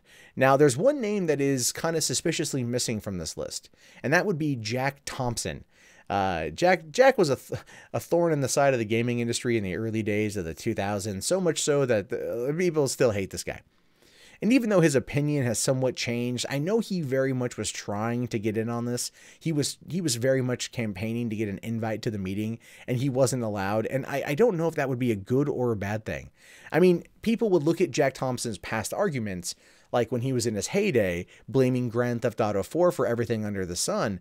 Or San Andreas, I think it was. But then he's kind of lighting up a little bit now. But at the same time, I just don't want Jack anywhere near it. Don't want him anywhere near it. But I don't know what the results of this are, and everything else. Now Billy D, who writes for One Angry Gamer, he pops in here with his own op-ed, his own opinion on this one, and I did want to cover this because I do feel that it is interesting. So he says a lot of this actually is the fault of video game journalists who betrayed gamers by attacking the industry incessantly, gaining widespread and mainstream attention with their unfettered demonization of the industry nonstop for the last 4 years, starting with the mislabeling and attacking of the consumer revolt known as Gamergate. They were attacking it long before that. I would argue 2 years prior when Anita came on the scene, and probably before that. But Anita coming on the scene around May and June of 2012 is what really kind of pushed it to that first phase. Now, Gamergate was kind of a culmination of a lot of that angst over the course of 2 years, but there were, certain benchmarks that got us to where it got us. But yes, I completely agree that games journalists, and you have to understand too, is at the time, right around 2010 to maybe 2015, somewhere in that neighborhood, was kind of like the prime time for video game journalism, and it's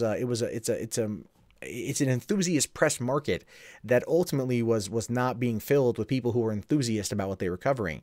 You had people going to get their degree in journalism, and they ultimately came out realizing that the only industry that was hiring because it was expanding was gaming, and these people are not gamers.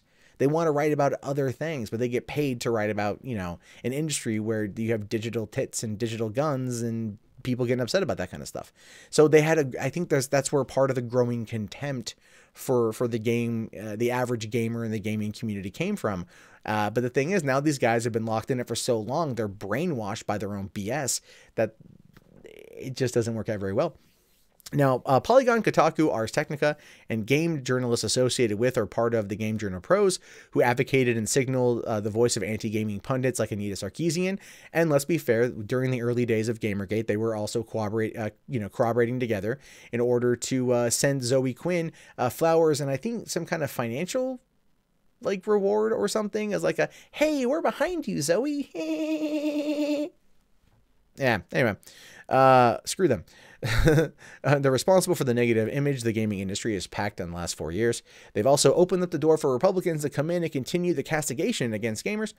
That was started by the video game press. I don't know if I'd say always started by the video game press. The castigation of games, has been around for years. Like I mentioned before, you have the early attacks in the early 1990s, late 80s, early 90s. Tipper Gore, Joe Lieberman, Movie Bob's Personal Vietnam. You've got the Jack Thompson in the early 2000s. There's been kind of every 10 years, it feels like, some kind of messiah emerges from the right, draped completely in family values, an upstanding mortal spouting from the heavens. Won't someone please think of the children? And that ends up being the person that the gamers kind of look at and go, ha ha ha ha ha ha. Oh, you're a cuck. We said it to Joe Lieberman. I mean, I didn't. I was like 8 years old. I just want to play Mario at the time. We said it to Jack Thompson. We said it to Anita Sarkeesian. But they are people that were definitely helping push this narrative. And now that Donald Trump has kind of criticized video games, now these mealy-mouthed fucks, these soy boy bastards, have come out of the woodworks going like, no, video games are quite awesome, when they spend a lot of their time rallying against them. And I know because I talk a lot about that here. Nathan Grayson, I don't even want to bring up the article, but Nathan Grayson from Kotaku wrote an article today, literally where it's like, Overwatch players are nice and it's making me angsty. This just goes to show you that you can never please these people, never make them happy. And they will always find a way to absolutely dump on the games industry and the people that read their articles, that ultimately click on the ads and ultimately pay their bills. They have no problem throwing under the bus. But if the president, a person who they oppose on many levels politically, says something, they are 100% against it. It just shows you the hypocrisy in the situation. And I criticize Trump for what he said, but I did also say this, that I feel he was coming at it from like a place of concern. I do think that. And I think that him surrounding himself with these Republicans that are anti-video game and want to charge a 10% tax is just lame. Anyway.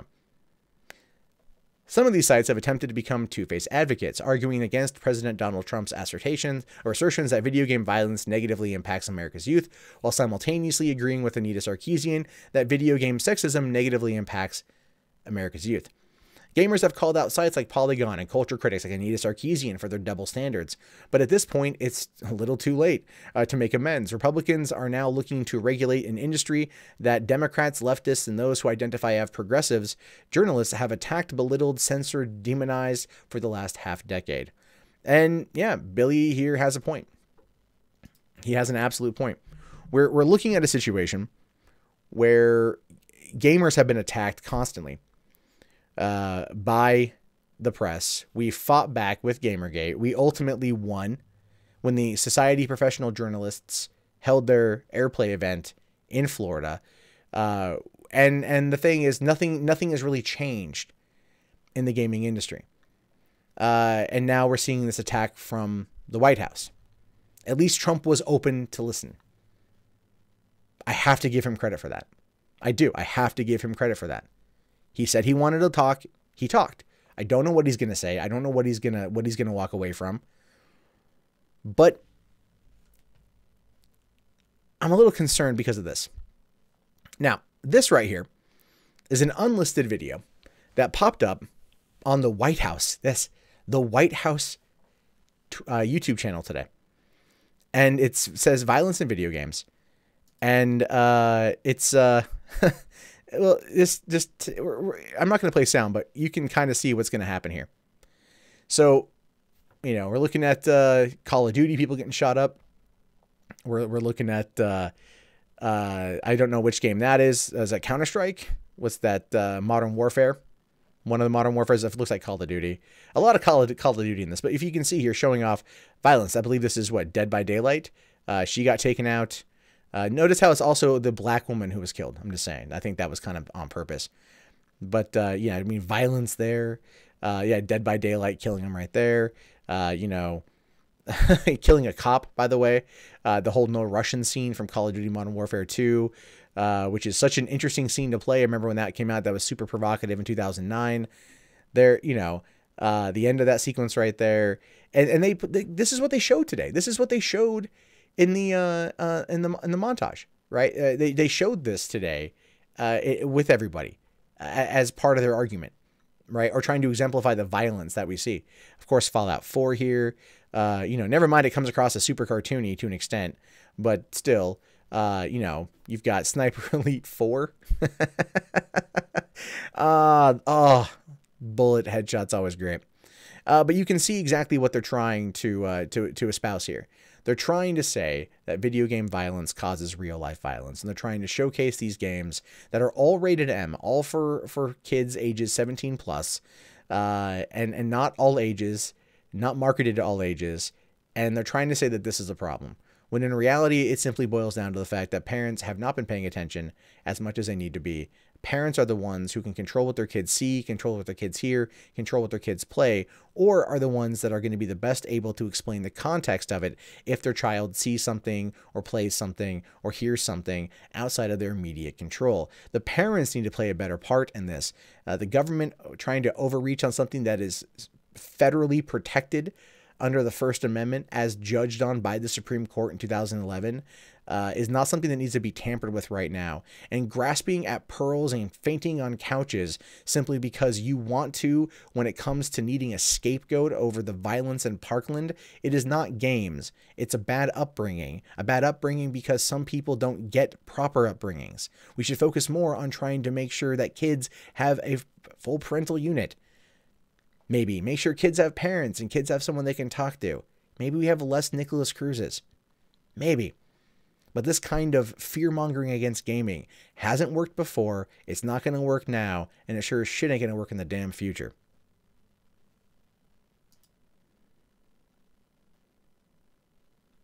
So, yeah, I got a little bit mad at that one. Star-Lord here, $5 super chat says, our society is looking more and more like the future from Demolition Man. Come on, dude. If society is, not every restaurant's Taco Bell. However, Taco Bell did outpace Burger King, making its way up the ladder. Arnold Schwarzenegger became governor of California, not the president. No, maybe it is. And virtual reality sex is now going to be taking over the next couple of years. So, yeah. Do you have am I the only one that has a sudden urge to go and watch Demolition Man?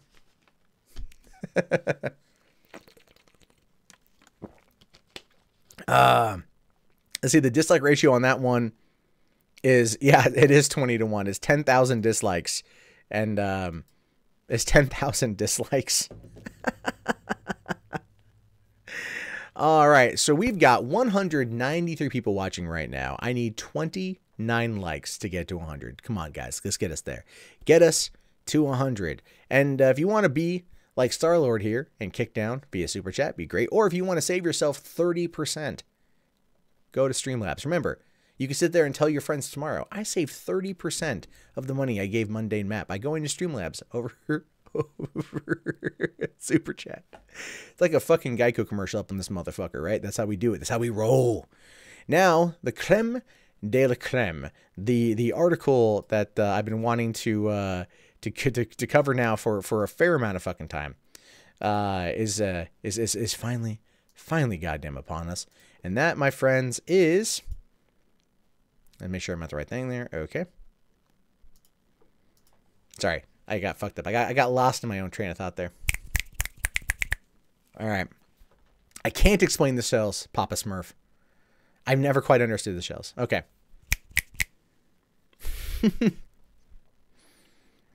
All right, I lost my train of thought here. All right, let me just bring this up. Sorry. I know, I'm bad. All right, snaps or traps, guys. Final one of the week. So I have been covering Anita Sarkeesian since like May 2012. It's been a long time. We're coming up on 6 years. And I know that comes across as obsessive, and I'm pretty sure she or someone in our organization is going to watch this video, but it's kind of been a yearly tradition that I go and take a look at the financial report of the 501c3 nonprofit Feminist Frequency, because it's always kind of fun to look at where Anita spends her money. And of course, all the nice things she has to say about herself in this particular piece. And this should have been up, I do believe, by the end of January. But here it is, March 8th, 2018. And it just popped up a couple days ago. Ironically enough, popped up after people started complaining about it. Methinks there might have been a delay. And methinks there might have been worry that the government would be coming down on Anita's head once again. Because there were threats of that at the right after the election, when she was using her Twitter and using her YouTube and using her, whatchamacallit, your Facebook to actively and openly protest Donald Trump, which as a 501c3 nonprofit is explicitly forbidden. You can't use it to advocate on political matters in that particular fashion. So yeah, she stopped right away, but that hasn't stopped Anita from having a hell of 2018, or 2017. I mean, remember, there's VidCon. Beautiful, wonderful, glorious VidCon, which I don't think I should. This isn't a brag, but it's more of a funny, humorous observation. When if you've seen the footage from VidCon, You can see when Anita starts looking through the crowd. You can look and see when Anita is recognizing who is there. Dave Cullen, Sargon of Akkad, the Warskis, Vernaculus, although she probably didn't know what he looked like. Maybe Wizard of Cos, a few other people, but it's when she got to the side, in the second row towards the back, is when she and I locked eyes. And we did for a brief second. And then her phone came out, and then security came out, and then I was being eyeballed heavily by security. So yeah. Hi, Anita. Hope you're going to be at VidCon again. I want to say hello. That's it. Just say hello. But anyway, Anita is relatively irrelevant these days, but I still like to take a look at these things as it is. So, all right, let's take a look at Feminist Frequency Annual Report 2017. We got ourselves a long one to get through. This will be a long video, so strap in, get your popcorn, get ready to laugh, because we've got a mission statement, a letter from Anita, a year in review crash override, what people are saying. Oh no, what curated people are saying, not what they've actually been saying. Looking forward to 2018, this year in data, financial information, who we are, and acknowledgements. So, what's the mission statement? Well, media critic feminist Anita Sarkeesian launched Feminist Frequency in 2009 with the goal of bringing feminist theory to a wider audience by way of pop culture. What began with Anita making videos in her living room has grown to become an award-winning, internationally recognized nonprofit media organization. Well, I mean, yeah, it has, but it's not really the most recognized in the right way. Considering that the popularity of Feminist Frequency has ultimately waned in recent years. A lot of it had to do with the fact that what made her famous is now officially over, but we will get to that. Today, Feminist Frequency produces original programming for the web, media reviews, and series that engagingly critique pop culture from a feminist perspective, and numerous talks given at conferences and universities. Feminist Frequency currently has a following of nearly 750,000 people on Twitter, and our videos have amassed more than 24 million views on YouTube. Really? I do that in like less than a year. Come on. Sorry. It sounds petty, but it's true. Anita and Feminist Frequency have been featured in the New York Times, The Guardian, Rolling Stone, LA Times, Wired, The Colbert Report, CBS This Morning, Mother Jones, Times, and NPR's All Things Considered, to name a few. I like how she brings up The Colbert Report, because that was 3.5 years ago. So still hanging on to those old things, I see, are we? Okay. So the mission is Feminist Frequency advocates for an inclusive and representative media landscape and the eradication of online harassment. But real-life harassment by calling someone a garbage person or a shithead at VidCon while you're on a podium looking down at them, that's perfectly fine, because it's not online. I get you. I got you, Anita. I got you. I see where you're coming from here. The vision, the media landscape that fosters a just and equitable world for all people. Except when it comes to comments or any kind of criticism or dissent, obviously. Values, justice, intersectionality, accessibility, advocacy, and activism. Yeah, okay. So here's the letter from Anita saying, "Dear friends, Feminist Frequency is closing out another busy and productive year, and we're eagerly looking forward ahead to 2018. This past spring, we released the final episode of our landmark, hugely influential Tropes v. Women in Video Games series, completing 21 videos and providing nearly 5 hours of..." I can't say it with a straight face, of intersectional feminist analysis on representations in games. I'm so thankful to every single person who contributed to help make us. Concluding this era was bittersweet. While we closed the door on a remarkable 2-season series this year, we were thrilled to launch The Freak Show, our brand new video series, and Feminist Frequency Radio, our flagship podcast. So yes, she finally finished after 5 damn years. 5 years. 21 videos and 5 hours of content. I am pretty certain I pop out 5 hours of content in a week. Now, granted, different things I will admit, but at the same time, it took her 5 years and $158,922 to complete 21 videos. That is just laughable, because by the end, the videos weren't 21, 23 minutes long like they were in the first couple. They were like 6, 7 minutes, 10 minutes long. And it was just regurgitating a lot of the same nonsense. And in some cases, actually probably many cases, completely misrepresenting the context of which what she was criticizing was taking place. This was all called out multiple times. So she rushed to finish it. She rushed to end it. She wanted it to be over.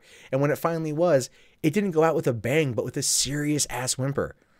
Because everything else she's done since then has utterly failed to connect, especially the Freak Show. The Freak Show is just bad, and they haven't done many videos with it, probably because it's pointless to do, considering that they have their podcast, the Feminist Frequency Radio. Because let's face it, it'd be easier for me to turn off the camera, talk right into the mic, instead of going through the process of producing something.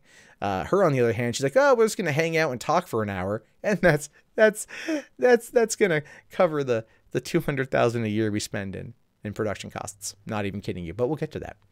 Of course, I can't talk about the work we did in 2017 without talking about the social and political context in which the work was done. To say 2017 was difficult for many of us across the US and abroad would be an understatement. Yet amidst the extreme challenges, the year also brought moments of intense hope. I was inspired by the incredible turnout at women's marches around the world back in January, ongoing protests and rallies over the past 12 months in support of Muslims, trans communities and immigrants, and against racism, and have demonstrated that so many people are committed to fighting bigotry and hatred. We launched The Freak Show in May to provide intersectional feminist analysis of the links between pop culture and the current political climate. The Freak Show allowed us to nimbly respond to social issues, and our episodes connected representations in media to the way we perceive and interact with others in our daily lives. With 12 episodes and 1 full season behind us, we're looking forward to producing more videos in 2018 that delve even deeper into compelling issues of identity, politics, and representation. Yeah, but see, she also, before even finishing up Tropes v. Women, went off to go do that one series about women in history or whatever it was, and no one watched it. No one freaking watched it. Like, the views are low. She talks about her Twitter followers of 750,000, which I did check, and those are more legit than anything else. But her YouTube metrics are absolute crap. There's been like very, very, very low growth on her channel, which is meant to be her primary source of getting her particular brand of propaganda out there. And it's just kind of DOA, unless she tackles particular things like, I don't know, current pop culture things like movies and TV and games. Don't get me wrong, I do it too. It's because people want that kind of up-to-date content. But let's be realistic, that's the motive. Now, this year also marks our successful foray into the world of podcasting. In November, we released our first episode of Feminist Frequency Radio, which allows us to converse weekly with our fans and supporters about media that excites us and the issues that they want to hear our thoughts on.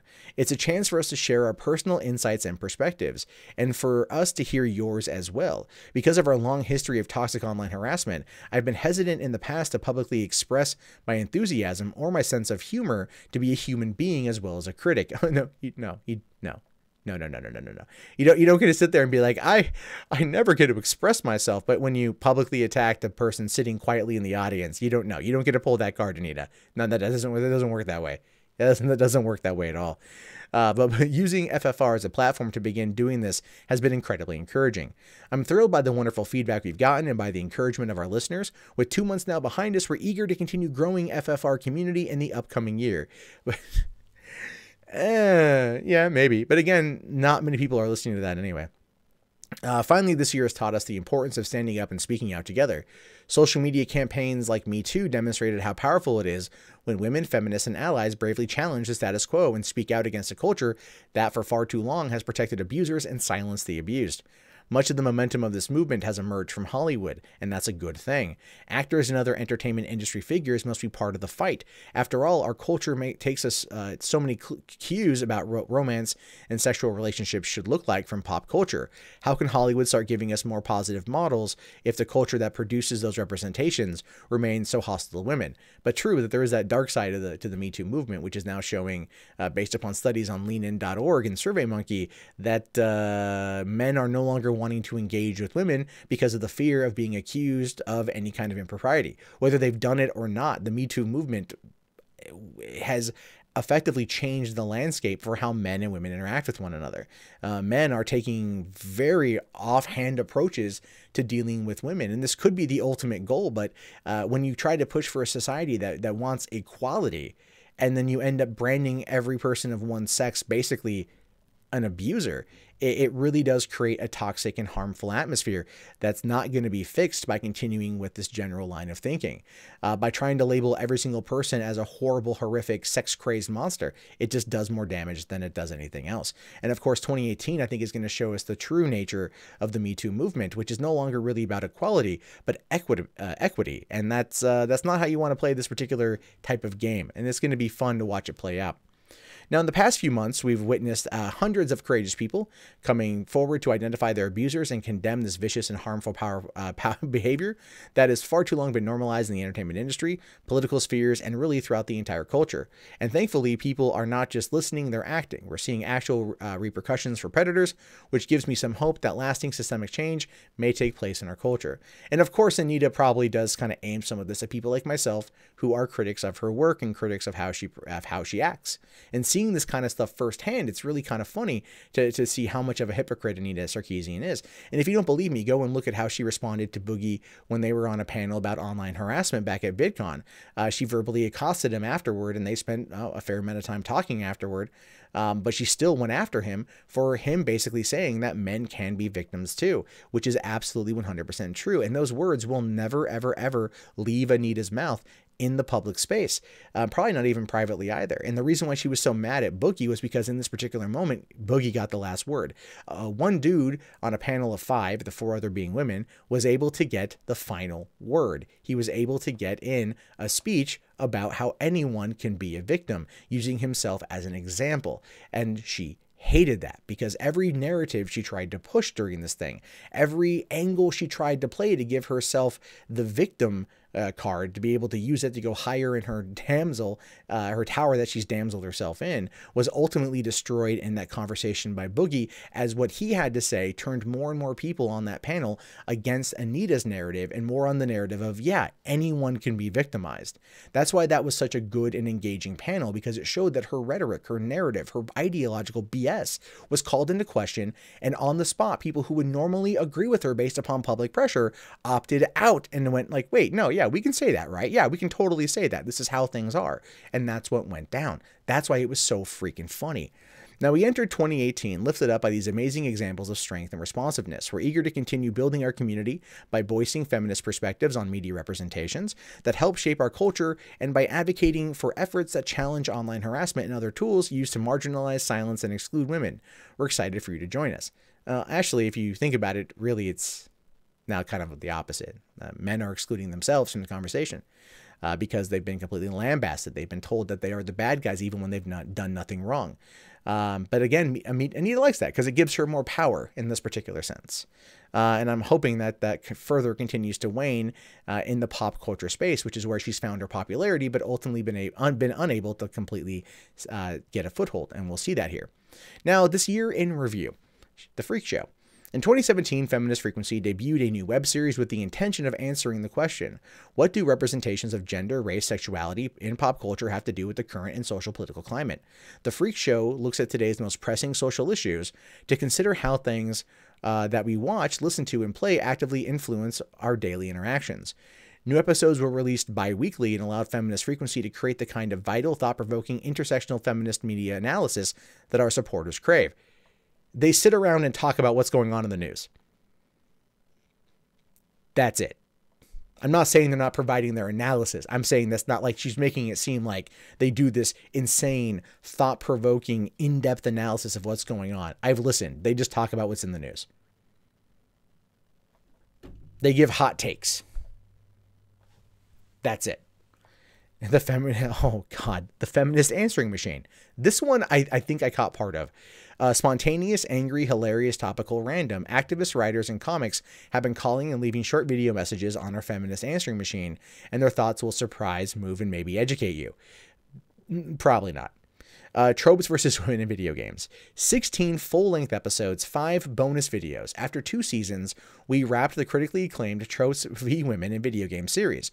Over the past few years, we've delivered in-depth, detailed feminist gaming analysis that has tangible effects on the gaming industry at large, helping us create the conversation around games forever.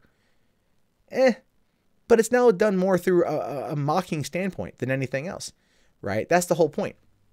The whole issue here with tropes v women is that it was laughed at from the get-go when you stole video game footage from notable Let's Play channels and used it without ever citing credit or apologizing for it, and going on to misappropriating the footage from Hitman to make it seem like killing women actually benefited you in the game or whatever, when it did not. That evidence was on screen, but the way you played it was completely different from how things were. And again, we find ourselves in this situation where a lot of what Tropes v Women was absolute just propaganda and BS.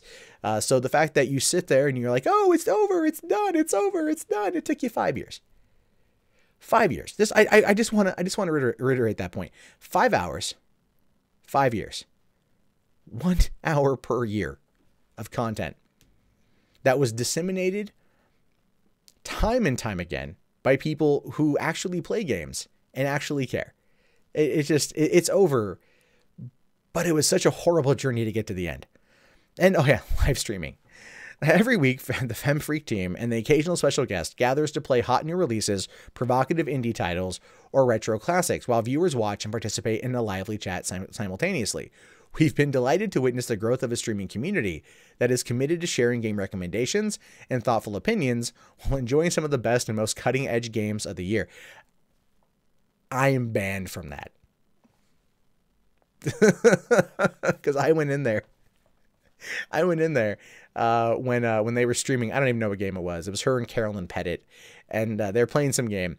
And I went in there, and Anita had basically tried saying that Harvey Weinstein was akin to Gamergate. And I was all like, how can you sit there and try to equate a movement for ethics in video game journalism to a serial abuser?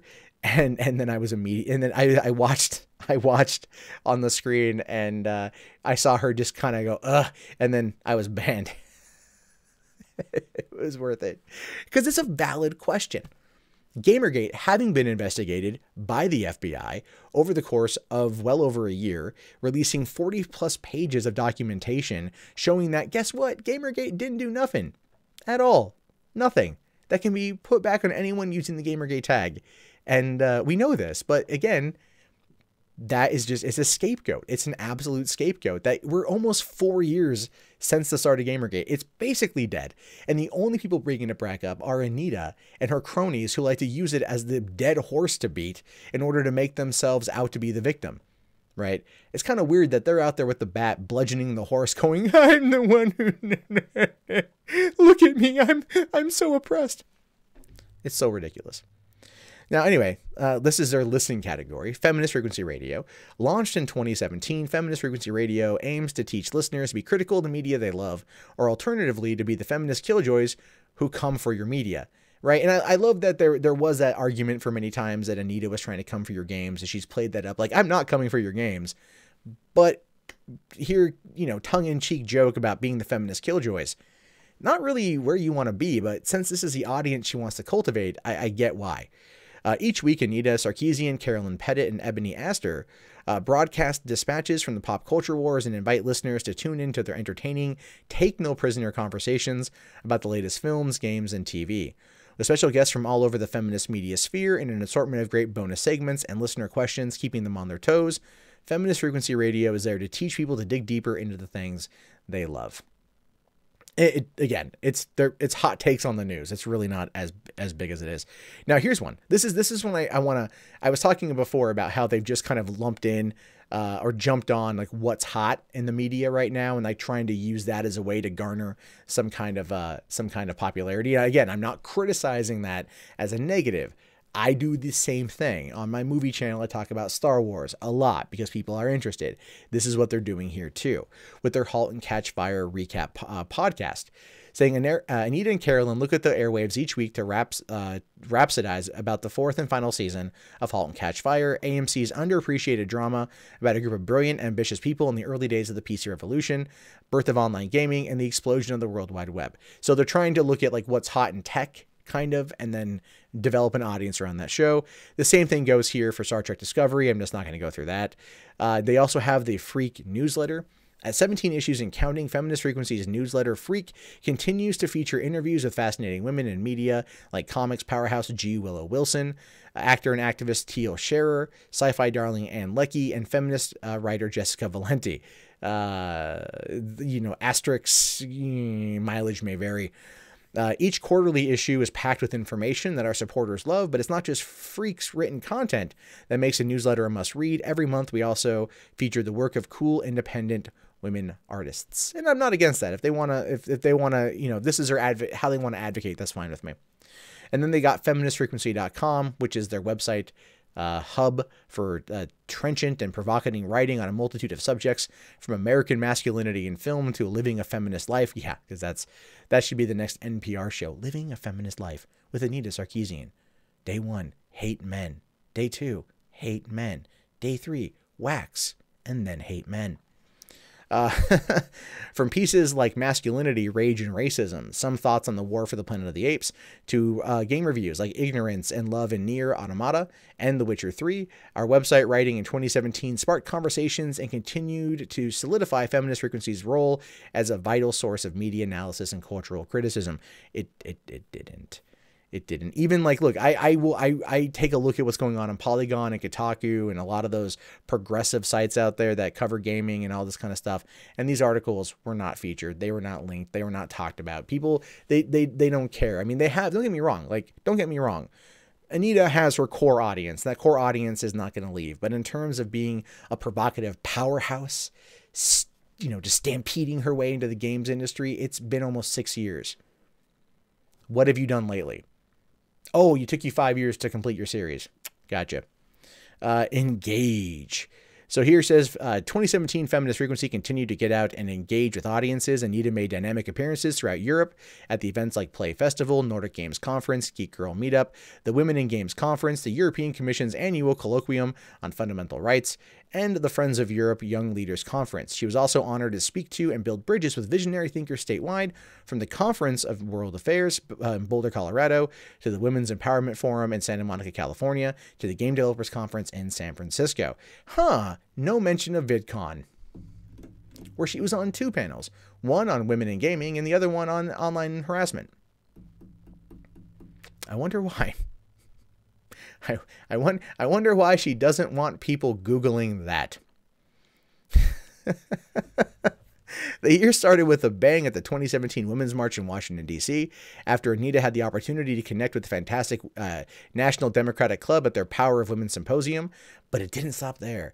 Feminist Frequency was also thrilled to partner with Engadget in Las Vegas at CES and the Gina Davis Institute for their Women in Gaming Salon in San Francisco. So she's been able, if you think about it for a second, if you look at what she's done here, she's moved away from being like a culture critic and moving, obviously still doing the activism thing, but she's kind of signing herself up with these multitude of groups in order, I think, to kind of like just really pick, it's just she's playing the field. If one does well, she can write it. If one fails, oh well, and they'll skin off her back, move on to the next one.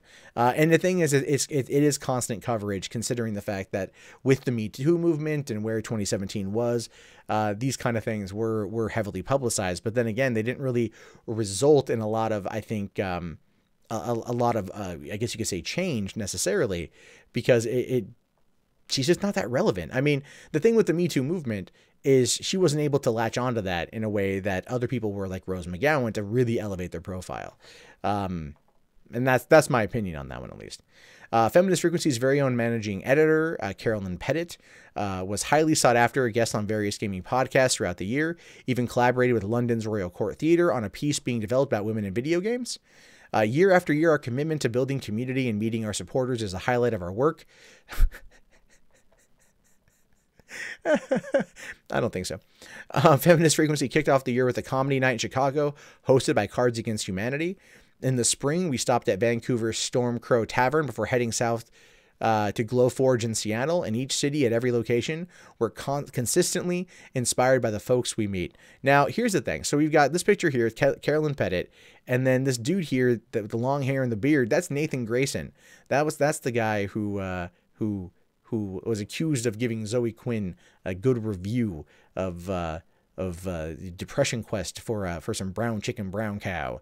Of course, in Zoe Quinn's book, I was referenced as a person who came up with that term, which is not true, and I proved it.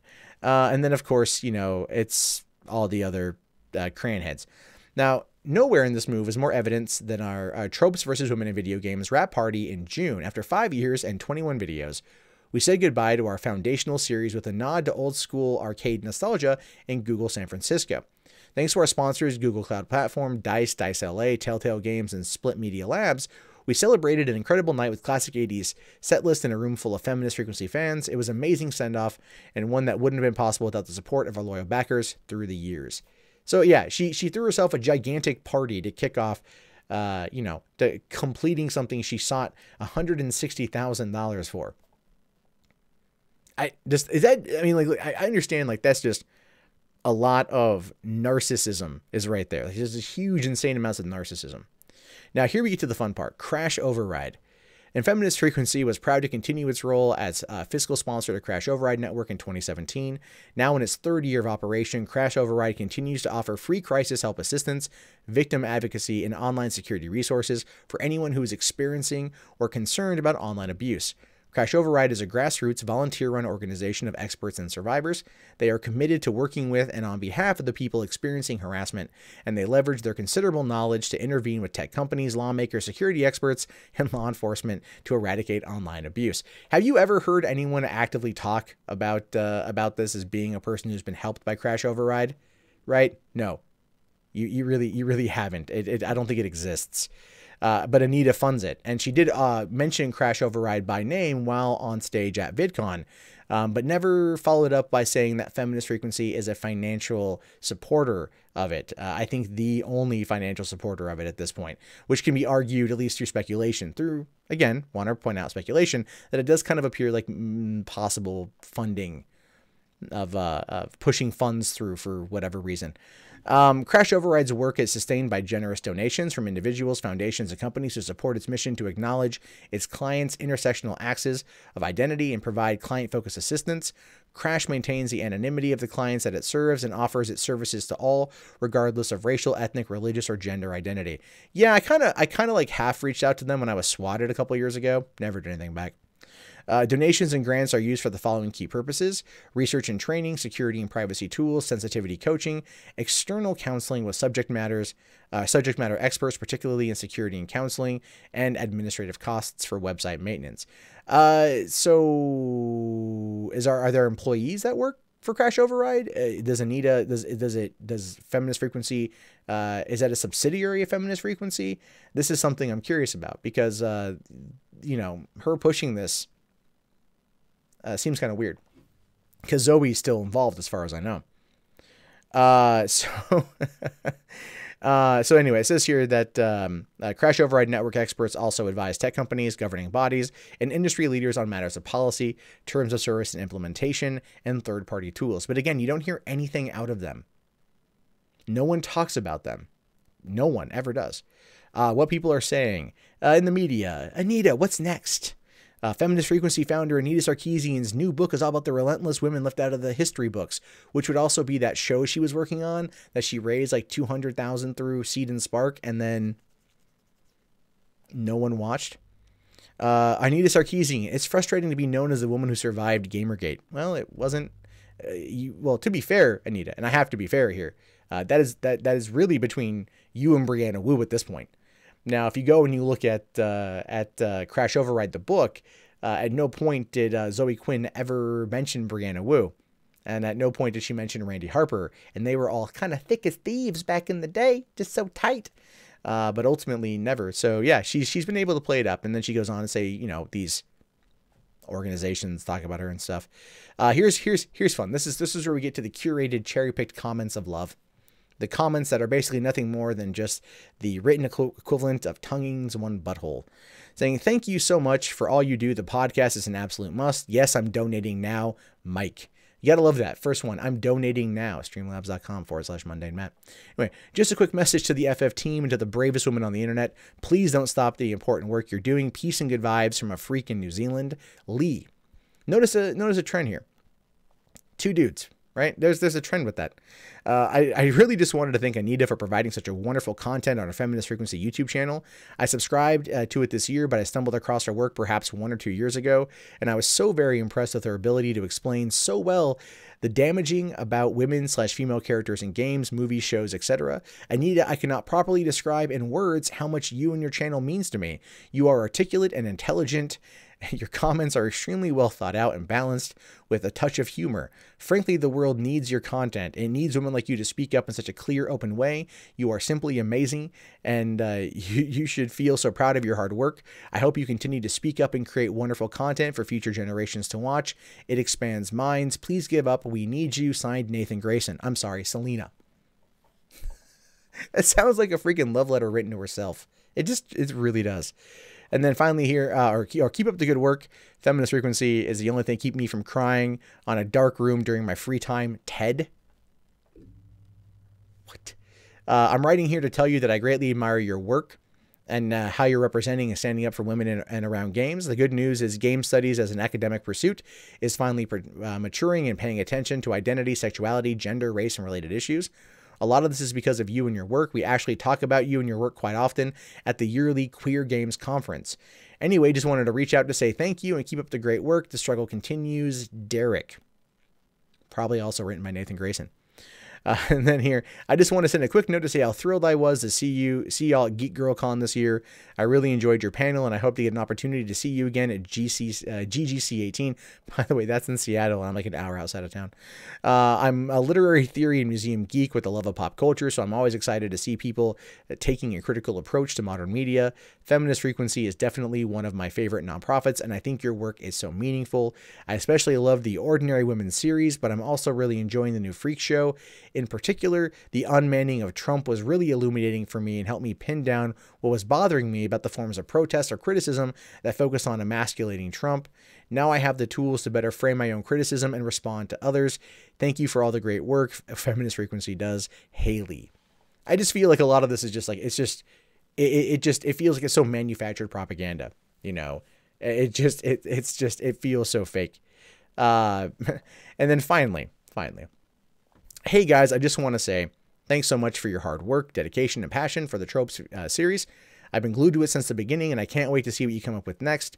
You've done amazing work, and I look forward to seeing what you do next. Thank you so much. You guys rock.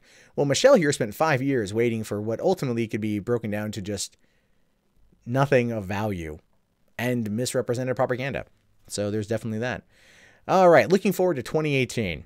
Queer Tropes, podcasts, The Freak Show, streaming, and the Freak newsletter. I've already talked a lot. They're just going through all the things we've already covered. Now here, let's get into the fun part. The year in data. Now, YouTube subscriber was 227,405, which is not much of a growth from 2017 or 2016. Facebook subscribers is 107,000. Twitter followers is 741,000. Instagram followers, 4,600. Again, not a lot of growth, really. Not a lot of growth. Gender, this is where we find it really interesting. It's 31% female, 69% male. This is their YouTube thing. Now, it makes me wonder how many of those subscribers are people who hate her, right? I really wonder how many of those subscribers are people who just hate her and they want to keep tabs on her. I personally am not subscribed to Anita's account. I never have. You know, but if you look here, it's ages 25 to 34 is 46%, 35 to 44 is 15%, 45 to 54, 4.7, and so on and so forth. But 28% is the 18 to 24-year-old crowd. And I'm just saying, it's like, how many of these people though are watched? Because look here, they only had 2.4 million views. I get that in a month, right? Now, granted, I upload every day, but I mean, it's like for someone with 227,000 subscribers who puts out like well-edited propaganda that gets recirculated, just posting it on Twitter, posting it on Facebook, and posting it on Instagram should have netted way more than 2.4 million views. People are not watching her on YouTube.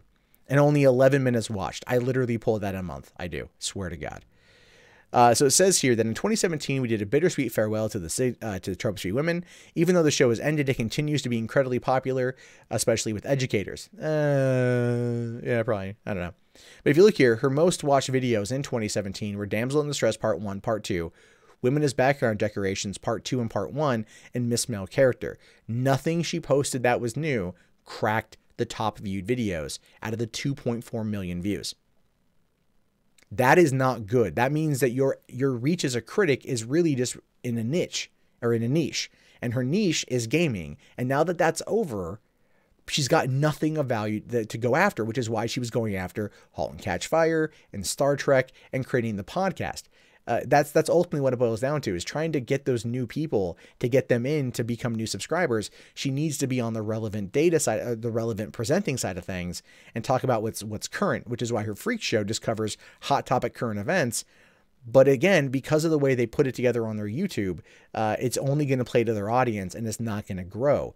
She doesn't have the same kind of reach she ever did, and Polygon and Kotaku and those sites are not going to be sitting there and linking her video over, because she's not doing them anymore, and they're no longer relevant to what they have their Enthusiast Press website about. So it's going to be interesting to see what happens past that. Now, the most watched videos or Not Your Exotic Fantasy, Lady Sidekick, Damsel in Distress, The Freak Show, Whitewashing, and Manufacturing. I guess I was wrong here. I guess these were the 5 most watched videos total. These are the 5 most watched in 2017. Okay. And you see them coming from Facebook, from Canada, US, UK, Germany, and Australia. Again, this is kind of even where I have a big audience too. So posts on Twitter and Facebook. Again, this is where it gets into like the total, yay, whatever. So she's posting, her more popular tweets of the year, saying about Casey Affleck and the Oscars back in a year ago, Feminist Frequency, the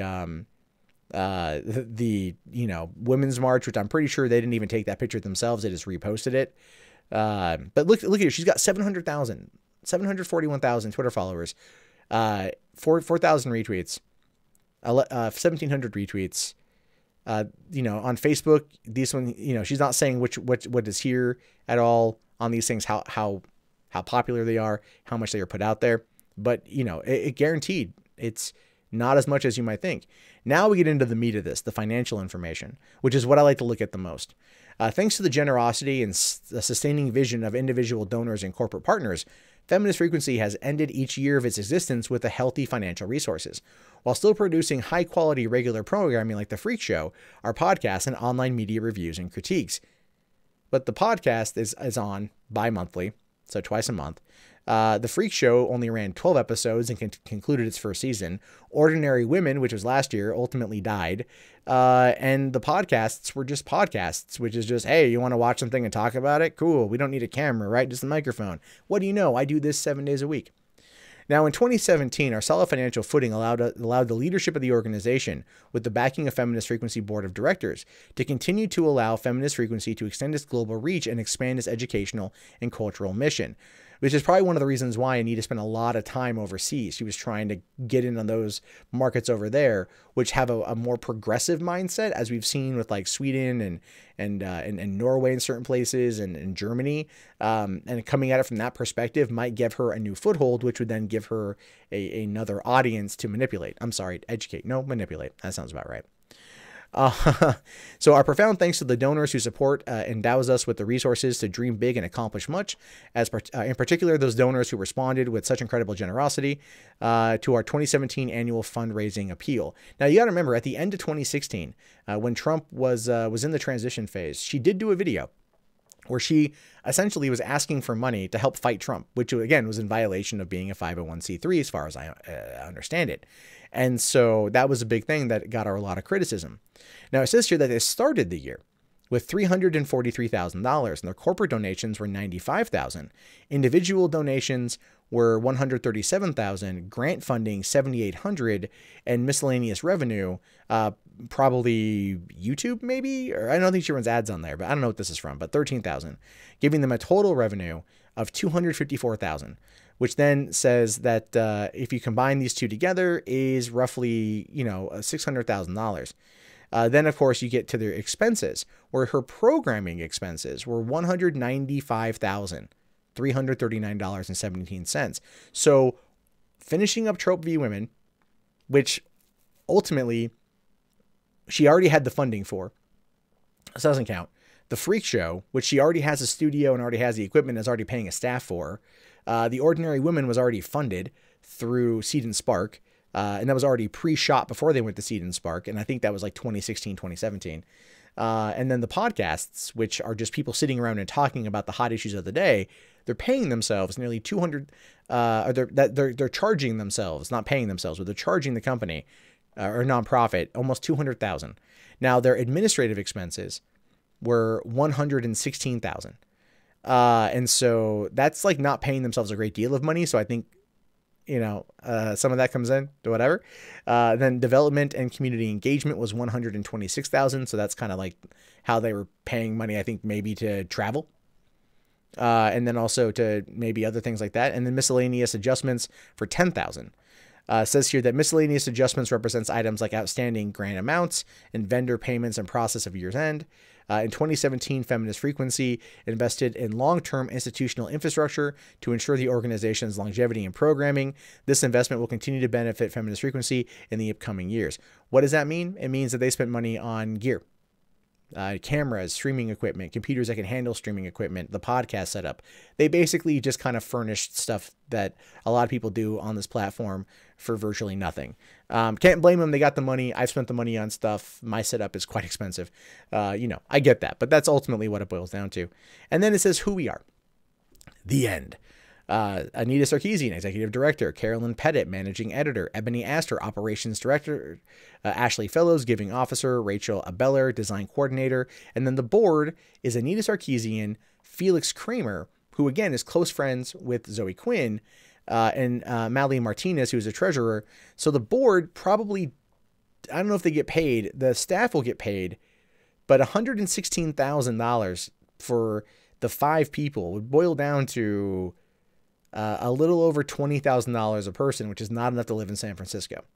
So one must ask the question, how much are they paying themselves? And when it comes to Anita, we will in fact find that out, because Anita will eventually be filing the taxes, which the Form 990 through the IRS, which will then be requested. Can't say by who, but someone can easily request it. And then that information will be posted and we can get a look to see what the individual finances were. And I just find it interesting at this point, after all these years, to kind of see what a nonprofit pays its executive director. That's more of my interest in this one, to see if the money paid adds up to what is being spent on expenditures. They live in San Francisco. They operate in San Francisco. It's not cheap, but they create cheap looking content. But then pay themselves, but then spend $200,000 on programming. A little bit about that feels really, really, really off to me. But as always, going through Anita Sarkeesian's financial report every year is kind of a yearly tradition here. I just like to see what Feminist Frequency is up to. I like to see the numbers, the hard data, and how they like to pat themselves on the back for ultimately accomplishing nothing.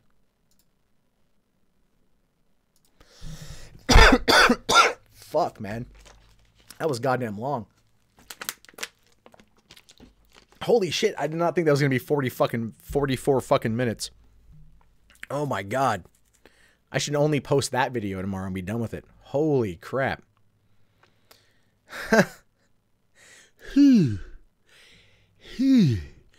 Okay, I need to get some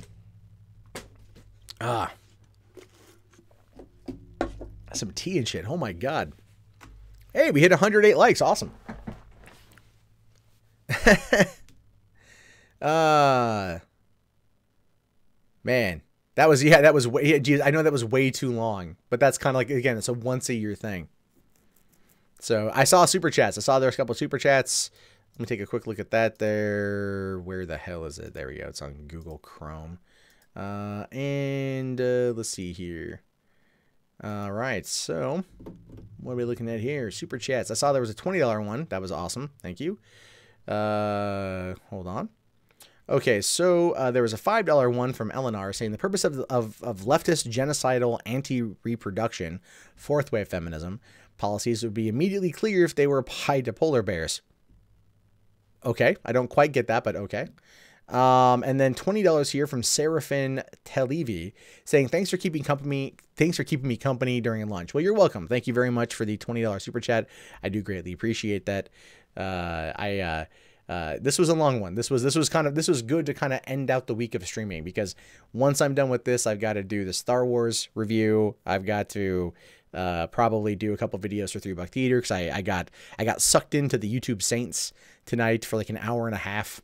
I felt like, and so I'm like, oh, it was good talking to those guys, but like I don't even know why the hell it was there for, you know, internet bird sports and stuff. But ultimately, yeah, whew, man, oh man, oh man, that's some crazy shit right there. You know, the thing is, I will criticize Anita like crazy. I will. But it's one of those situations too, where at this point now, it's been going on for so long. I'm still fascinated by how much she's able to bilk out of gullible fools. And I'm curious to see eventually how it's going to go down, because she did end the year with $145,000, but that's $200,000 less than last year. When she started it, even with the donations, even with the couple $100,000 in donations, she still ended up being super less. You know, like hold on, like let me.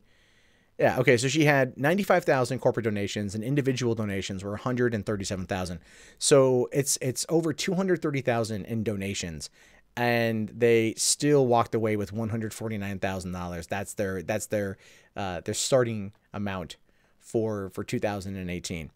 So the donations are going down. The individual donations continue coming in, obviously, but and unless they branch out and get into those new markets, they're ultimately going to crap out and eventually run out of money. It may take a couple years, so there's definitely that. But I just find the whole thing to be quite fascinating. It's just how I feel about it. Aren't you pleased to see her income? See her going over income by 70%. She's spending a lot of money. She's spending a lot of money on stuff that I think she's trying to like establish. You know. What's the word I want to use here? She's trying to establish